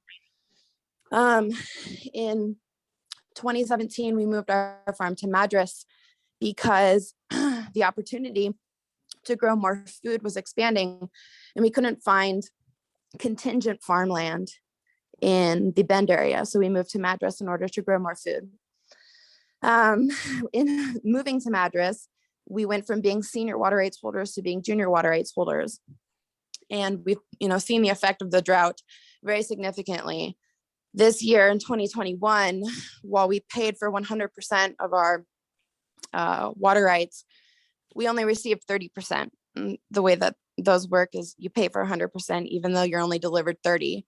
We fallowed, dried up 70% of our farmland. So it was a significant shift. There's a lot of ecological impacts as well as economic impacts on all of the junior water rights holders here in Jefferson County. Jefferson County is the biggest, it's actually the second biggest irrigation district in all of Oregon. And we are one of the highest grossing farming districts in all of Oregon. And what we are seeing regionally, we are all tied to the same water ecosystem. This basin has for a long time lived very segregated. This district over here, this district over here. We are all sitting on the same shared aquifers. We are all reliant on the same snowpack, and we are all reliant on this being either a livable ecosystem or a non-livable ecosystem, us and the wildlife. As the drought has persisted, we're watching both inflow stream as well as groundwater is not at all what we thought it was. For example, with all of the top water people working on figuring out how to allocate irrigation resources in 2021, even their worst case scenario planning of how much water we should have for the season wasn't even close. So what we see is that even the experts have been wrong about how much water is available in this region. And we're learning that lesson, and we need to be humble and ask ourselves, are we really reconsidering, is this resource still here? Things are changing quickly from a water perspective in this region. And so there's one other point I just wanted to mention.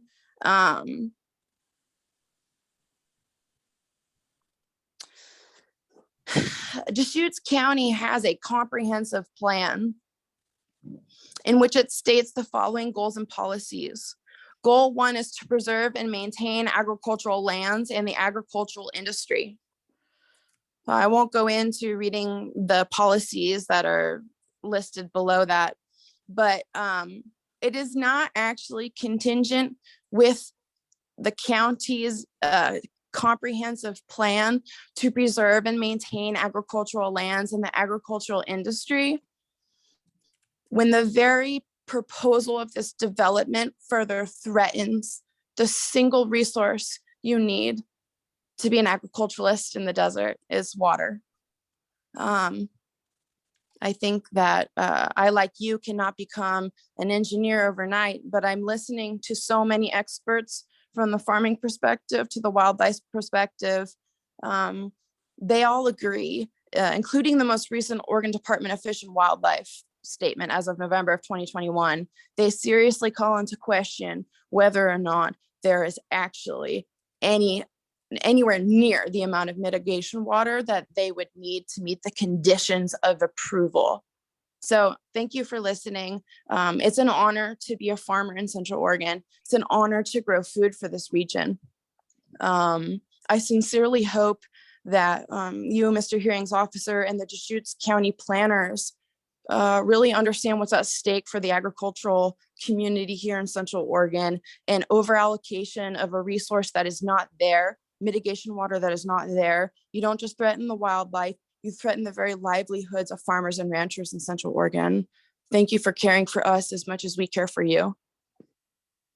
Thank you, Ms. Casad. I appreciate what you do for a living and your services, and I appreciate your testimony. Thank you. Ms. Brewer?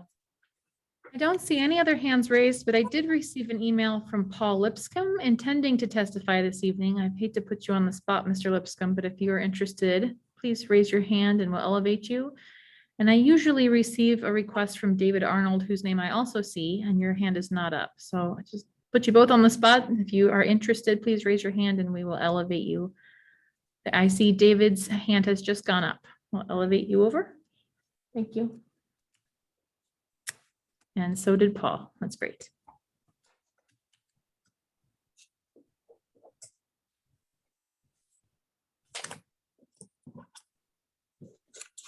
And Mr. Arnold, I see you're here, but you're still on mute.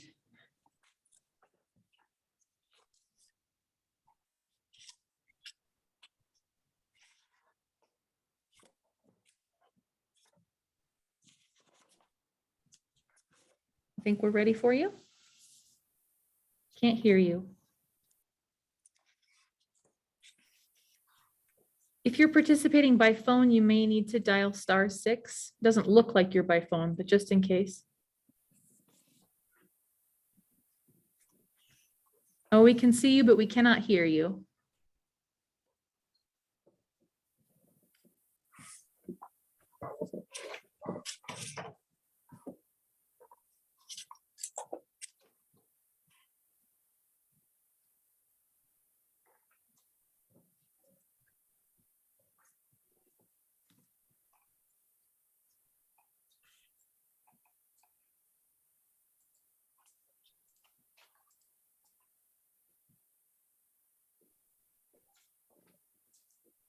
Sorry, we still can't hear you.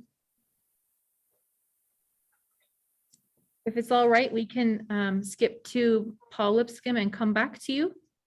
Yeah, okay. Thank you. I see Senior Judge Paul Lipscomb is on his way over.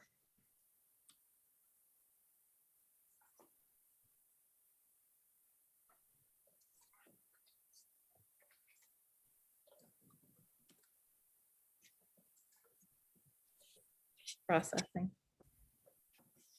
There we go.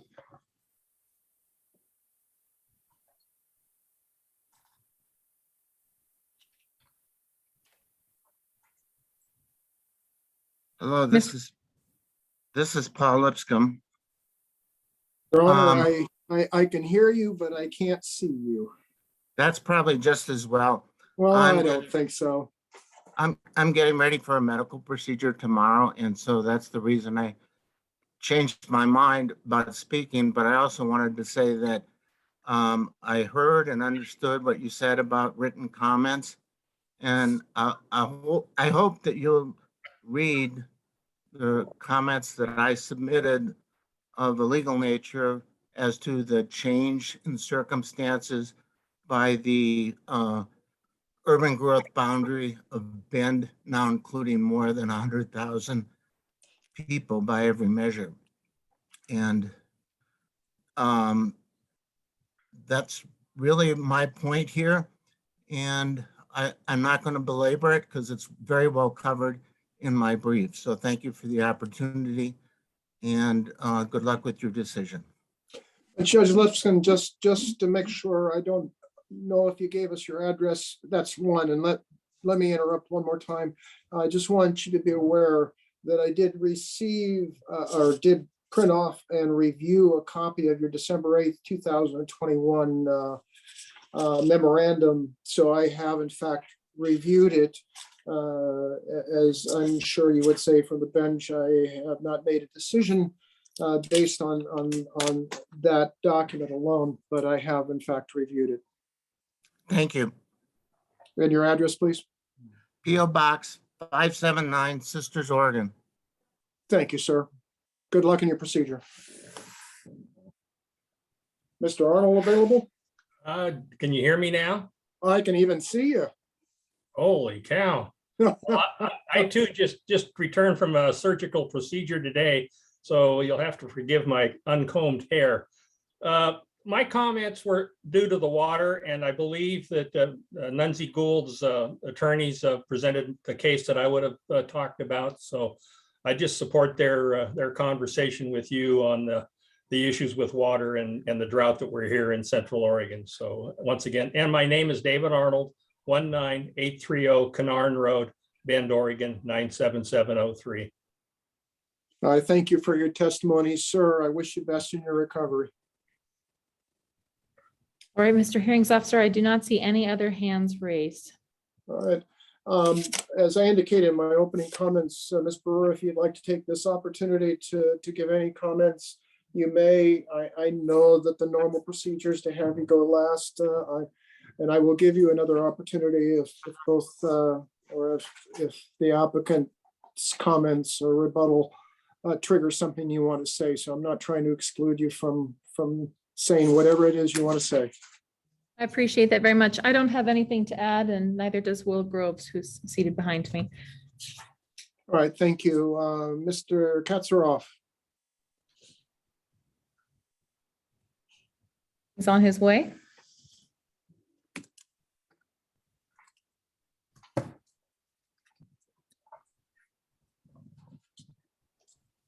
I'm back. Again, for the record, Ken Katsaroff, 1420 Fifth Avenue, Suite 3400 for the applicant, Seattle, Washington, 98101. If you could also please elevate Mr. DeLashmutt and Janet Newman. I believe they will both be making remarks following mine. I want to hit a couple of quick things on rebuttal. I want to I'll start with comments from Mr. Kleinman. He claims that we're trying to brush aside the requirements of condition 10 and condition 38, and that's just simply not the case. Ms. Newman will address water issues with particularity, as well as significantly in a filing today, as well as in our post-hearing comment. As I remember, Mr. Kleinman asked the record to be left open. And so we'll hit it there. I want to make one quick clarification in terms of the history of the conditions. Mr. Kleinman seems to continue to believe that condition 38 mitigation is the same or somehow connected to condition 10. That is simply not the case, as has been ruled by LUBA and the Court of Appeals in two affirmances, LUBA decisions. So they keep arguing this point, and it's simply not accurate. I think one point of illustrative history would be the fact that condition 10 comes directly from the CMP and the CMP decision, whereas condition 38 didn't even happen until the FMP approval. So they can't be directly tied together. It simply doesn't work that way when it comes to the procedural posture of this entire case.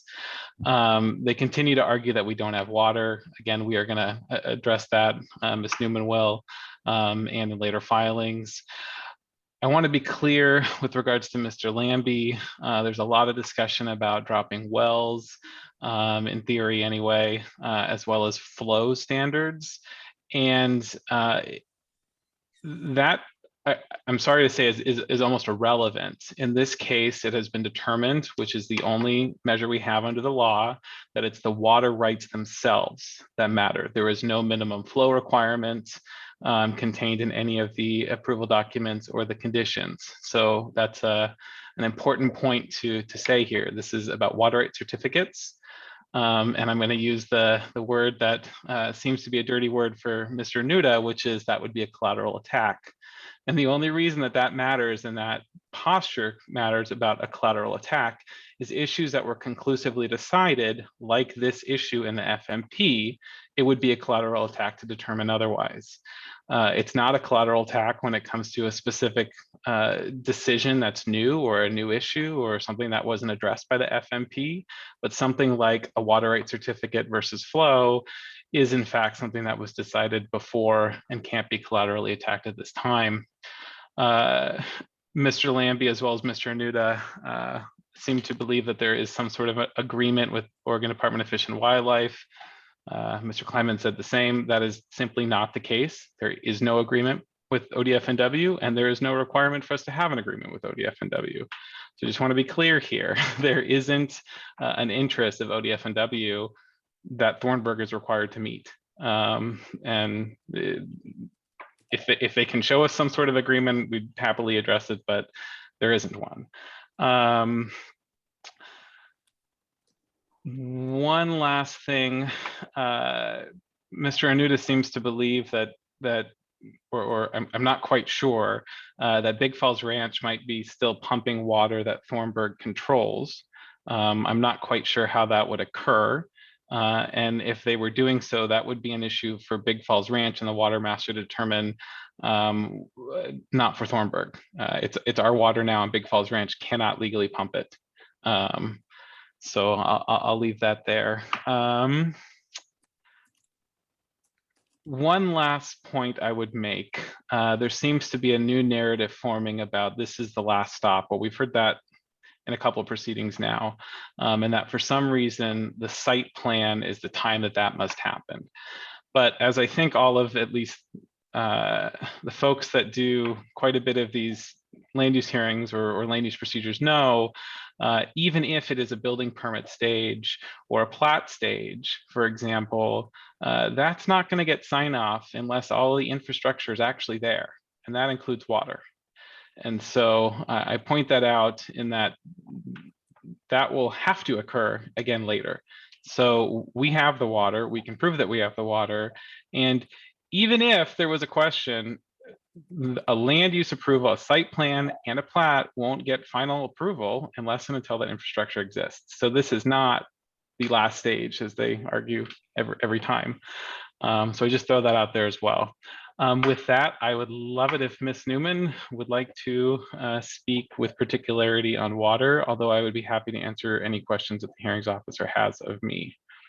I do before Ms. Newman, and I think it actually relates to potentially what might occur during her testimony, is that, and it's the point that you made last, and it's the last stop comment. Okay. Yep. So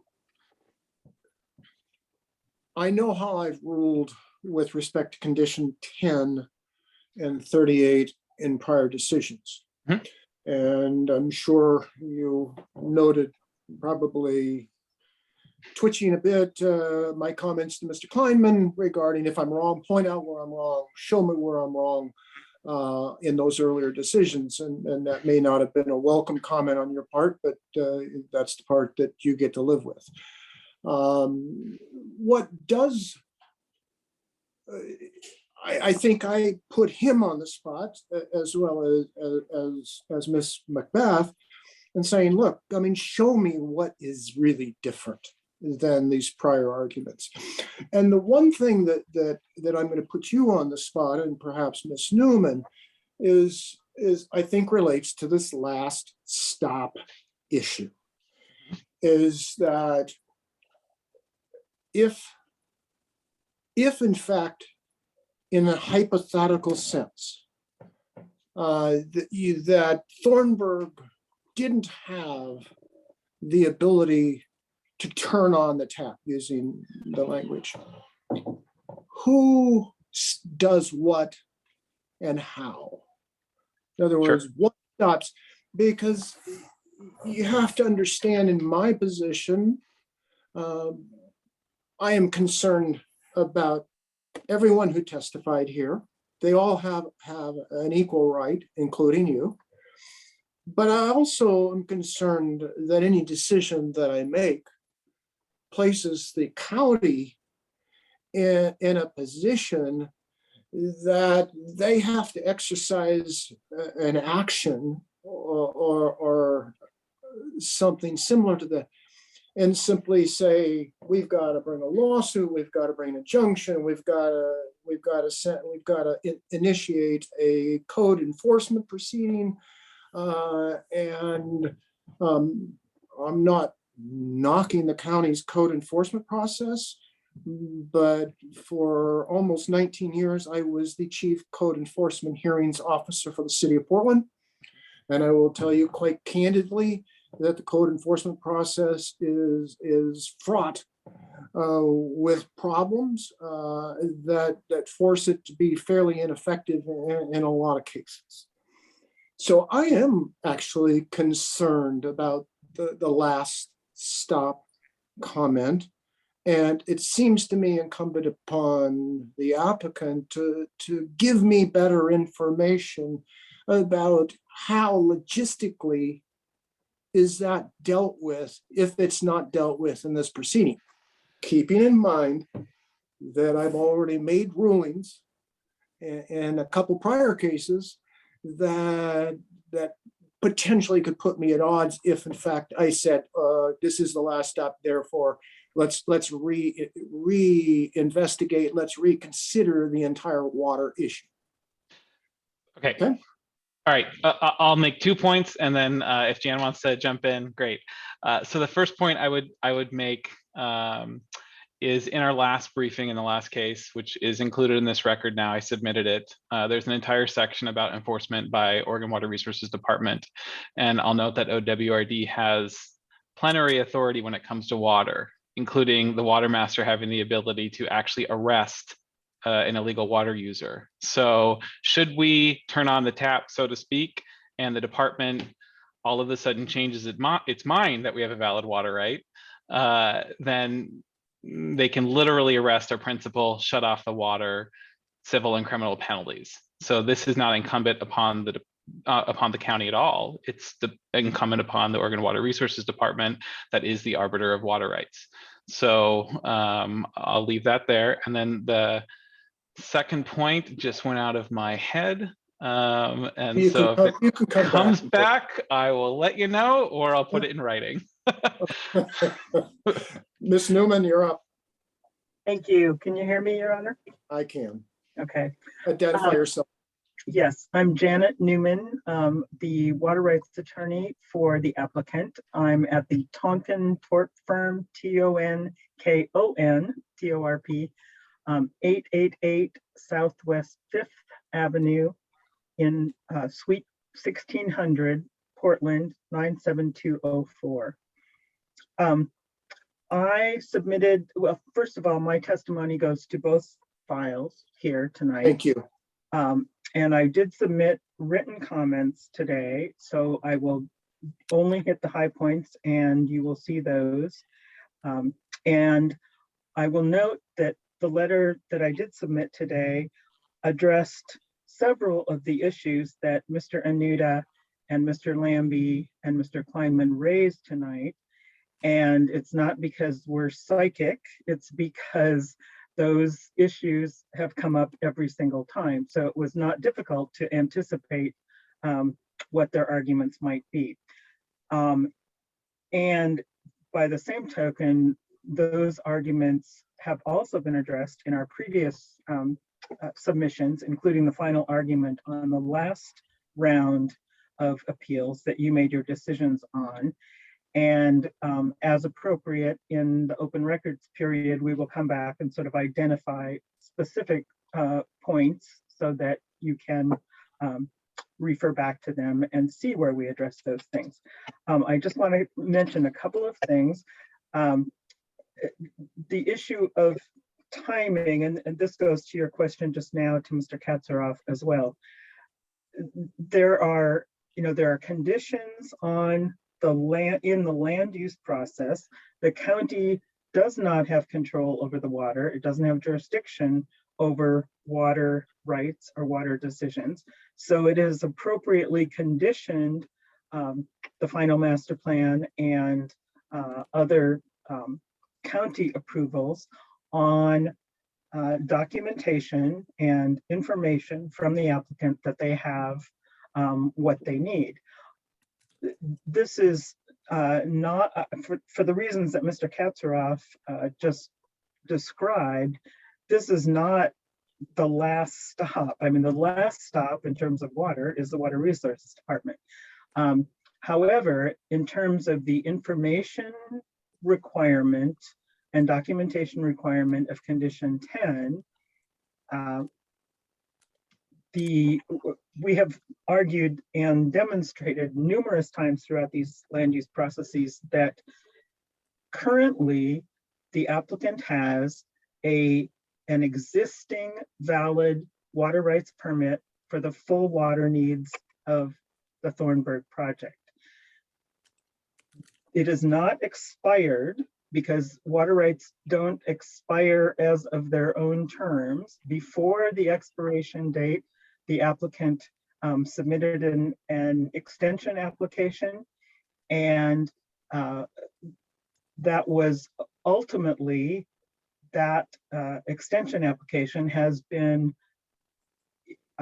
approved in a proposed final order by the Water Resource Department that Ms. Gold has contested. We don't, argue with any of that.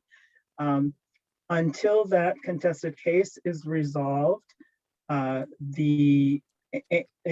Ms. Gold would like you to believe it's going to be resolved in her favor, and Mr. Anuta as well. But at this point, the applicant has an existing water rights permit that's been in place since for many years with a priority date of 2005. And unless the department cancels that permit after a contested case hearing on Ms. Gold's protest of the extension, that permit will remain. The opponents try to say that the applicant must know that that permit is going to go away because they've made lots of other applications. That's simply prudent, given the fact that Mr. Kleinman has stated on the record that Ms. Gold is planning to protest every request of the Water Resource Department that the applicant makes. It makes sense not to put all your eggs in one basket. And so that's the situation as it is today. But as far as meeting condition 10, we are in compliance with what is required at this point in time. The opponents also want to suggest that all of the things that are ultimately required by the Fish and Wildlife Management Plan should have happened by now, and that is just not what the plan says. There's all of the things that need to happen in terms of ultimate transfer of the Big Falls water right to an in-stream water right, the complete removal of the impoundments in Big Falls, in Deep Canyon Creek. They've been partially removed, but the complete removal, the provision of all the mitigation water, the abandonment of 3 of the wells that Mr. Anuta talked about, all of those things are not set to take place until the water system is built and in place and ready to go. And the applicant already does have the amount of mitigation in the record and provided that's required for the stage of development that he is at right now. So, and another thing that Mr. Anuta stressed today was the fact that until or was his opinion that until the Deep Canyon water right or the Big Falls water rights are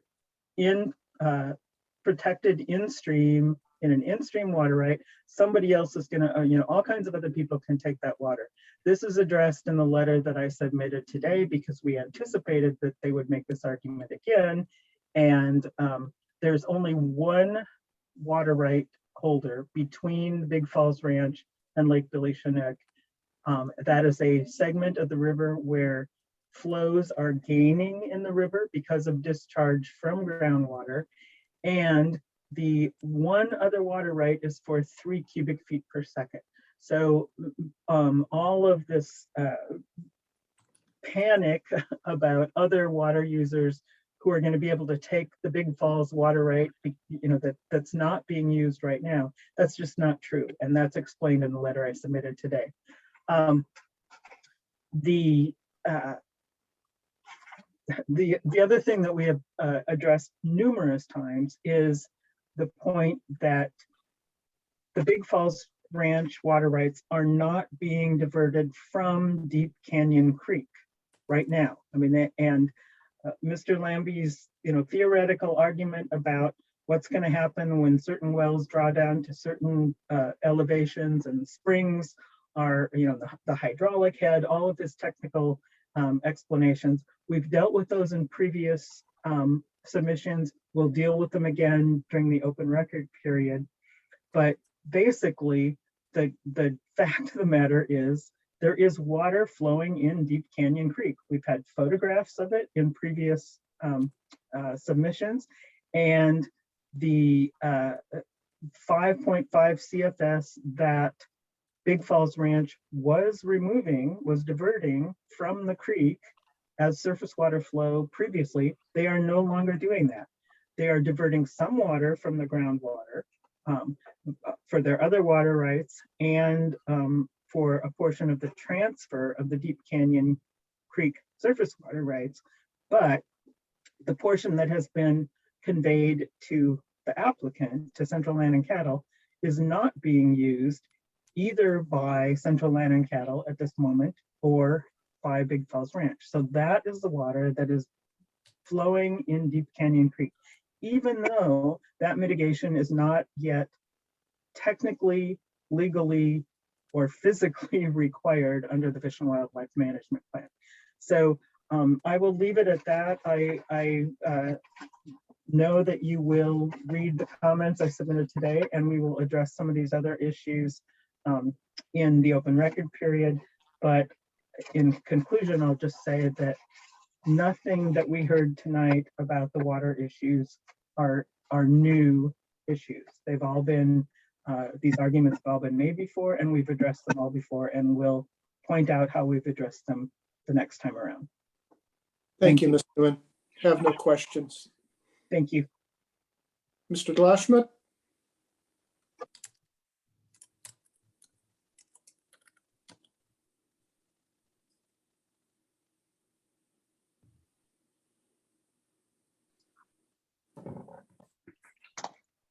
Good evening, sir. Cameron Glassschmidt for the applicant. My address is 2447 Northwest Canyon, Redmond, Oregon. Thank you very much for allowing me to testify. A couple of things. Ms. Newman mentioned the extension. The proposed final order was issued and then contested. A clarification there, the final order was actually issued and then Ms. Gould filed suit both at the Court of Appeals and against and at the Marion County Circuit Court, and Water Resources withdrew the the final order allowing it to go to a contested case, which was the purpose of Ms. Gould's suit. But the final order was issued, it was approved, and that was issued. Another thing, the Big Falls Ranch water that we have purchased, that water is no longer being pumped from Deep Canyon Creek or from the either of the 4 wells that Mr. Lambie mentioned. It is allowed to flow into the river, whether you say it's coming from Deep Canyon Creek or from groundwater. It is going into the river today. And as Ms. Newman said, there is only one user below Big Falls Ranch that could possibly take it, and the flows are so dramatically substantial that that would never happen, that that would occur. Ms. Gould spoke about the right-of-way and the northern access, mentioning that the northern access was the primary access. I'm not quite sure which roads were secondary, but it was clear that she believed that that was the primary access. The tentative plan for phase A1 and the tentative plan for phase A2 show that road that she was referring to. In both of those tentative plan applications, documentation was submitted with approval from the Redmond Fire Department, allowing the grade that we were proposing in those roads going across to connect those two. So that has already been approved as part of both of the tentative plans, and it wasn't an issue on appeal. Further, there's concern and question about life and safety and having it at an acceptable level. That was covered extensively with the Redmond Fire Department, that our grades going over that steep area were acceptable to them. And also International Fire Code and the Redmond Fire Department have requirements for the secondary access at particular times. They have very detailed requirements for how far those secondary access points need to be from your primary access in relation to the area that is being covered or being developed. And as we continue forward with all of our planning and all of our any structures that we put in, those will fall under those requirements with Redmond Fire. Mr. Nutter talks about abandoning wells. That was a fairly big thing with him. The well that is in the application that he refers to, that we were going to use construction water, those wells under the FWMP were required to be abandoned at the time, as Ms. Newman said, when the domestic water system was in place and operational. That has not occurred yet, and it was not anticipated that that would occur during the period that we were saying that we would use construction water. And Ms. Gould has spoken about the need for asphalt parking. And when we say that we would have used pavers for overflow parking, she would prefer, I think, that we have asphalt parking. In everything that we're doing on site, we're trying to do it where we have lower impacts, not greater impacts. The more asphalt you have, the more water you're diverting and capturing in stormwater issues. And if we can use something that's permeable paving product, it reduces the amount of impact, both aesthetically and functionally from a stormwater runoff standpoint. So in any area that we can use a alternate permeable product, we're going to try to use it so that we have lower impacts on use. And I think that that's all of my comments. I appreciate the time. Do you have any questions for me? No, sir. I appreciate your testimony. Thank you. Mr. Katsaroff. I have one more comment because it reminded me when Jan was speaking. And that's Mr. Kleiman asked kind of what is this documentation that we need to provide to prove compliance with condition 10. And this was hit squarely on the head by Luba. And pardon me, my dog is wrestling with himself in the background, if you can hear that. But basically, and I'll resubmit this to the record, but Luba determined that there was no deference required to the county's interpretation of condition 10, and instead did it under a legally correct standard, reviewed it for legal error under ORS 197-835-9 sub A sub D.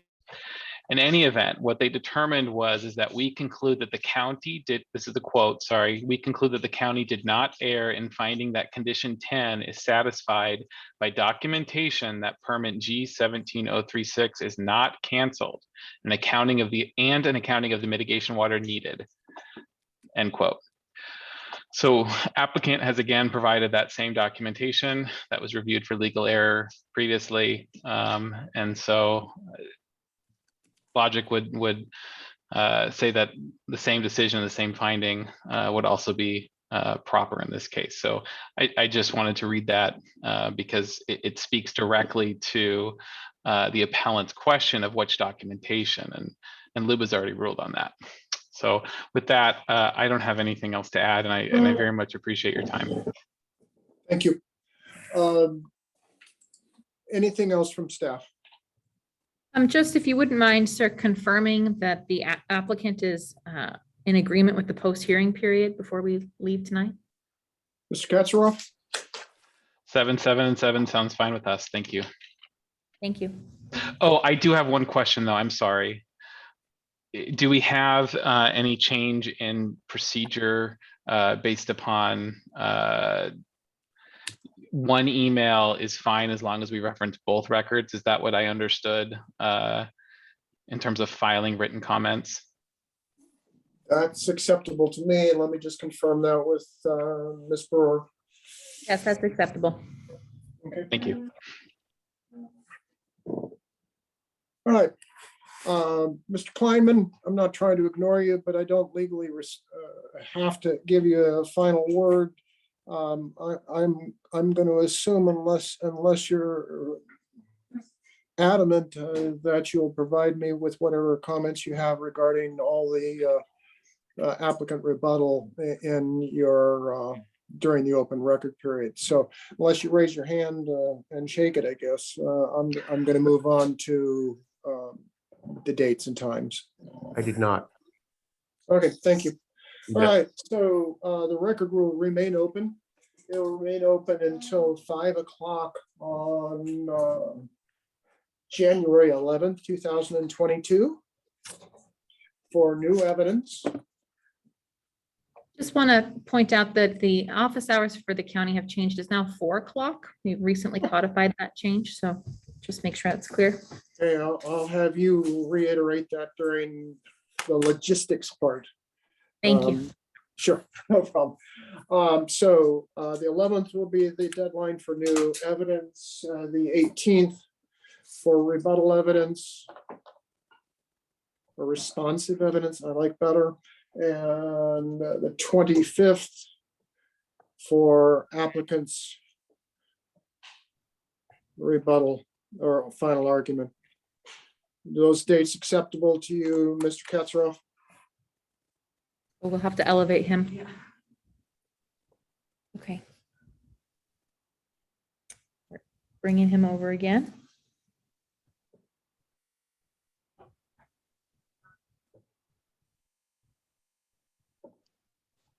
There we go. Yes, sir. Okay. They're acceptable. Mr. Kleiman, any objections to those dates? Bring him over.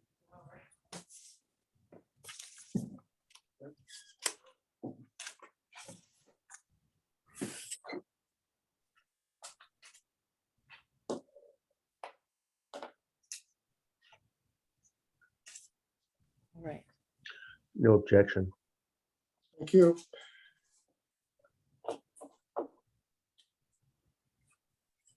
All right, let me just give a very brief description for those of you who are not familiar with the process.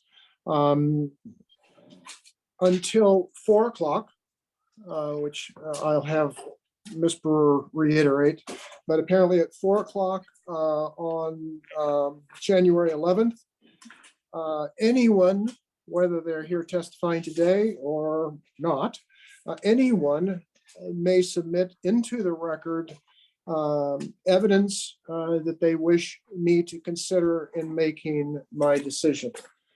Anyone. By 4 o'clock on the 18th, there will be the availability to submit into the record evidence in response to whatever was submitted during that first week, or by the 11th. Anyone may do that.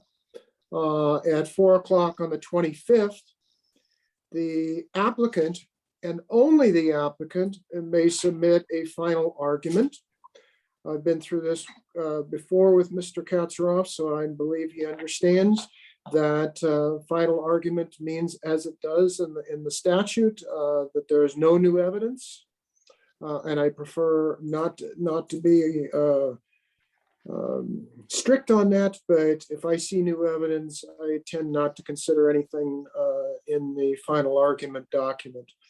So 4 o'clock on the 11th, new evidence. 4 o'clock on the 18th for responsive evidence, and 4 o'clock on the 25th, applicant only, final argument.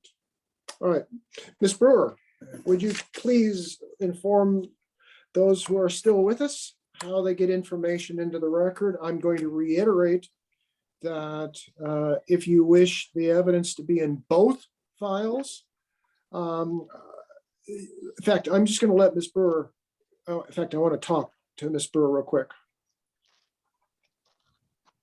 One-on-one, sir? Yeah, how about that? I just want to make sure, is it staff's preference that 2 documents, if in fact the same information is going to relate to both files, does staff prefer that it be submitted twice? No, actually, because I've received a number of emails already that don't have any number reference on them at all. They're just generally diverted to these topics. It's been more simple to get 1 copy and then create 2 copies for each record, so that on our Acela database, it's basically a copy and paste exercise from one complete record to the other. So it's almost easier if we get it one time, as long as it's clear. As long as it's clear that they want it on both. If it's not clear, we're being extraordinarily cautious and including it on both, an abundance of caution. Thank you. My request then to anyone submitting evidence into the record during the open record period is that you indicate whether or not you want it in one file or both files. I would prefer that, but taking into consideration Ms. Brewer's last comment, just get it submitted. But please reference case numbers, at least one of the case numbers, but preferably both of the case numbers. Ms. Brewer, you want to go through the logistics again, just to make sure that we've got. Definitely do that for you. I do want to make you aware, I'll read through my notes, but I want to make you aware that there are 2 hands raised, Mr. Carl Anuda and Kate Cassad. Their hands are raised, so I'll read through this quickly, and then if you choose to call on them, we can elevate them. So for the open record period, please keep in mind that the county does not retrieve information from website links or personal cloud storage devices, and it's your responsibility to submit all evidence and testimony you want the hearings officer to consider. All submittals should be addressed to me, Angie Brewer. I'm the case planner assigned to this. My email address is, I'll spell it out, but it's on the final slide of this, and it's on all of the notices that you all have received or have access to.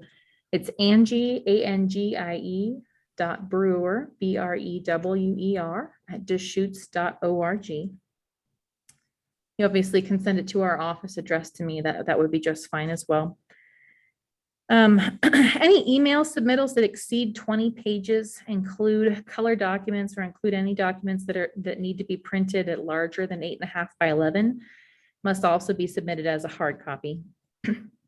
And as we both mentioned a few minutes ago, we've codified a change to our office hours, so now all submittals must be received by 4 p.m. on that final day. please don't wait till the last minute so that we can make sure we get everything uploaded as quickly as possible and make it visible to everyone who's waiting for that electronic database to come online. I think that concludes our requirements for submitting comment. And again, if you'd like us to move Kate Cassad or Carl Anuta over to panelists, we can do that. Just in an abundance of caution, we'll move them both over. I will take Ms. Cassad first. I'm concerned that she may have a question, and if she has a question regarding logistics, I want to get that resolved. Okay.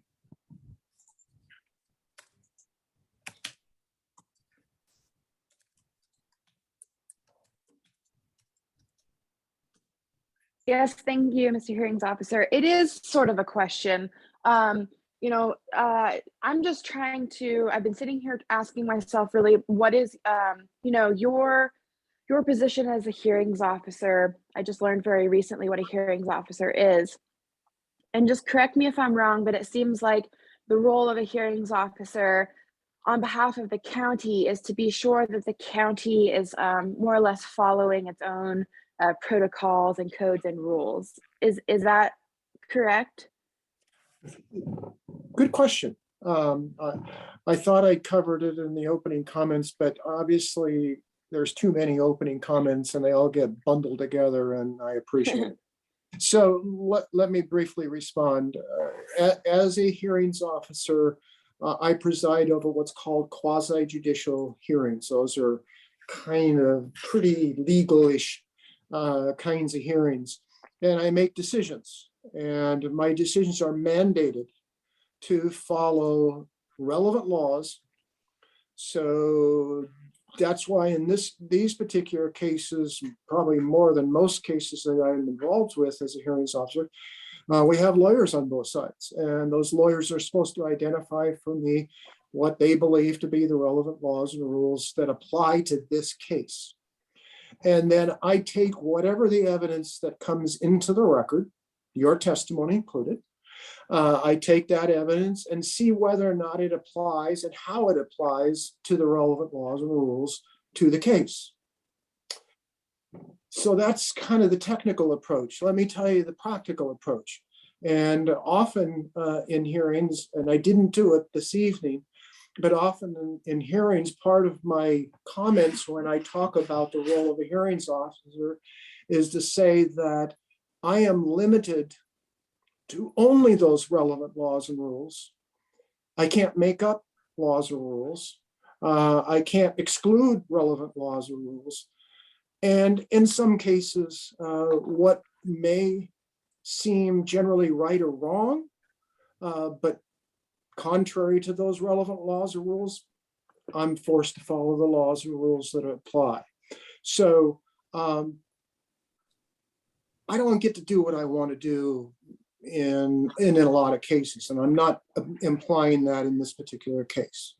What I'm telling you is that I'm obligated, in order for the system to work properly, is to follow what laws or rules apply to this particular case or these two particular cases. So I'm hopeful that helped a bit. Yeah, and it does. And it, I'm familiar with the process of permitting and county codes. My dad was a permit consultant. And so I actually used to work for him, and I understand the process of, submitting application to the building department, whether for building permit or land use issues. And from what I've read, and I'm happy to, I will follow up and submit this in writing, but from what I understand, please correct me if I'm wrong, that Deschutes County Code dictates that there is proof of mitigation water in order to consider an application. And when I was listening to Ms. Newman speak, sifting through a lot of words, what I heard was when, asked about where is the mitigation water, as that phrase you all were using, like this isn't the final destination, or whatever that terminology was. More or less what I was hearing her say in regards to where is the mitigation water is kind of like, we'll get to it. Like, we're not done, we'll get to it. But in order for the county to follow its own code it can't actually review applications that don't have proof of mitigation water. Like right now, you can't really say like, oh, we'll get to it. So that was so just let my me observation. Yeah, let me interrupt you there. And Sure. I understand where you're coming from. I would, so I don't get myself in a uncomfortable position, at least, well, I think in both of the staff decisions in the cases that we're dealing with today, it talks about right up front, it's within the first 3, 4, 5 pages. It talks about the history of the Thornburgh Resort, and the Thornburgh Resort as a destination resort is required to go through a number of steps. And if you look at the history of this, some of the provisions that might seem to make sense in the Deschutes County Code and think that they apply across the board have already been undertaken in an earlier step. And that is quite honestly Mr. Kleinman's argument that we need to reconsider some of those things now. And I will look at what he has submitted and consider what he submitted in light of the entire record. But I'm asking you, just go back and take a look at the first 4 or 5 pages. I think it is. It's in the history of the Thornburgh result. So with that, then I'm going to turn to Mr. Anuta. Thank you, ma'am. I have a logistical question, and it's really sort of for staff because I doubt you can answer it, Mr. Hearings Officer. That's wondering building. how long it will take for staff to get the materials that the applicant submitted today uploaded to Excella, because in the past we've had some issues with it taking a week or so. And since we've only got a week to respond, I'm sure the applicant's in the same boat. They want the materials that we submitted today. And I'm wondering if Ms. Brewer can give us some idea of where they're at in their process of how long it's going to take to upload things. Yeah, we had the same discussion during the last set of hearings relating to the overnight living units and the modification. But I'm going to have Ms. Brewer kind of reiterate the process of getting things, I call it uploaded. I don't know if it's up or down, never sure, but we'll have her respond to that. Thank you. I'm happy to share that we have a new administrative professional on our team that started yesterday. We've been down in capacity for months now, and it's been a struggle for the rest of planning staff to kind of keep up on our sort of traditional uploading process. And the process is multi-stepped. And when you don't do it very often, it takes a little bit longer. And as you can appreciate, this is not the only file that we work on. And so there's a lot of information trying to be uploaded by a lot of cooks in the kitchen, so to speak, all at the same time. And so it's a bit of a process, but I'm very, very happy to share that we got some help yesterday. And she showed back up again today, which is great. And we have a lot of things on her plate to upload for these two file numbers in particular for the next 24 hours. So tomorrow you should see a whole bunch of documents uploaded. We think it'll be faster than the last month or so. Will Groves is our planning manager and he's here. I don't know if you have anything you want to add to that. He's saying no. We're certainly doing the best that we can. It's a very busy time, an unprecedentedly busy time for development in Deschutes County, and we're understaffed. So we're cognizant of the timelines. We do try to prioritize uploading things that are at hearings and in open record periods, but it's just difficult to keep up. So progress is happening as we speak, and hopefully you'll have a better experience this time through. Thank you. Thank you, Ms. Brewer. Mr. Anuta, I hope that answers the question. I have nothing that I can even add because I'm not at that physical location and I'm not uploading or downloading or side loading, whatever it is, these documents. I appreciate your position and I wish you the best. That's all I can say. Thank you. All right. With that, then, anyone else's hands raised? No hands raised. Is that no? No, I did see Mr. Katzroff's for a second, but it is down. Okay. All right. So I look forward to the receipt of documents into the open record period. The one question that wasn't asked is when my decisions will be rendered. Generally, my decisions are due to the city, the county, approximately 21 days after the record closes.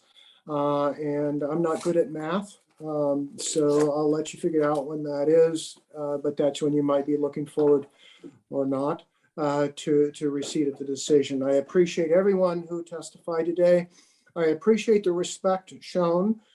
Certainly, I understand at least the one person who testified saying my mind was made up. That's not the case. That is simply not the case. And I would hope that the questions that I asked both the attorneys today indicate that I am always open to information. And when you submit that information and it relates, Ms. Casad, to the relevant laws or rules, and there is legal support for and factual support for those, that dictates my decision. So thank you so much for attending this hearing, and I will issue my decision accordingly. Thank you. We'll close this hearing. Thank you.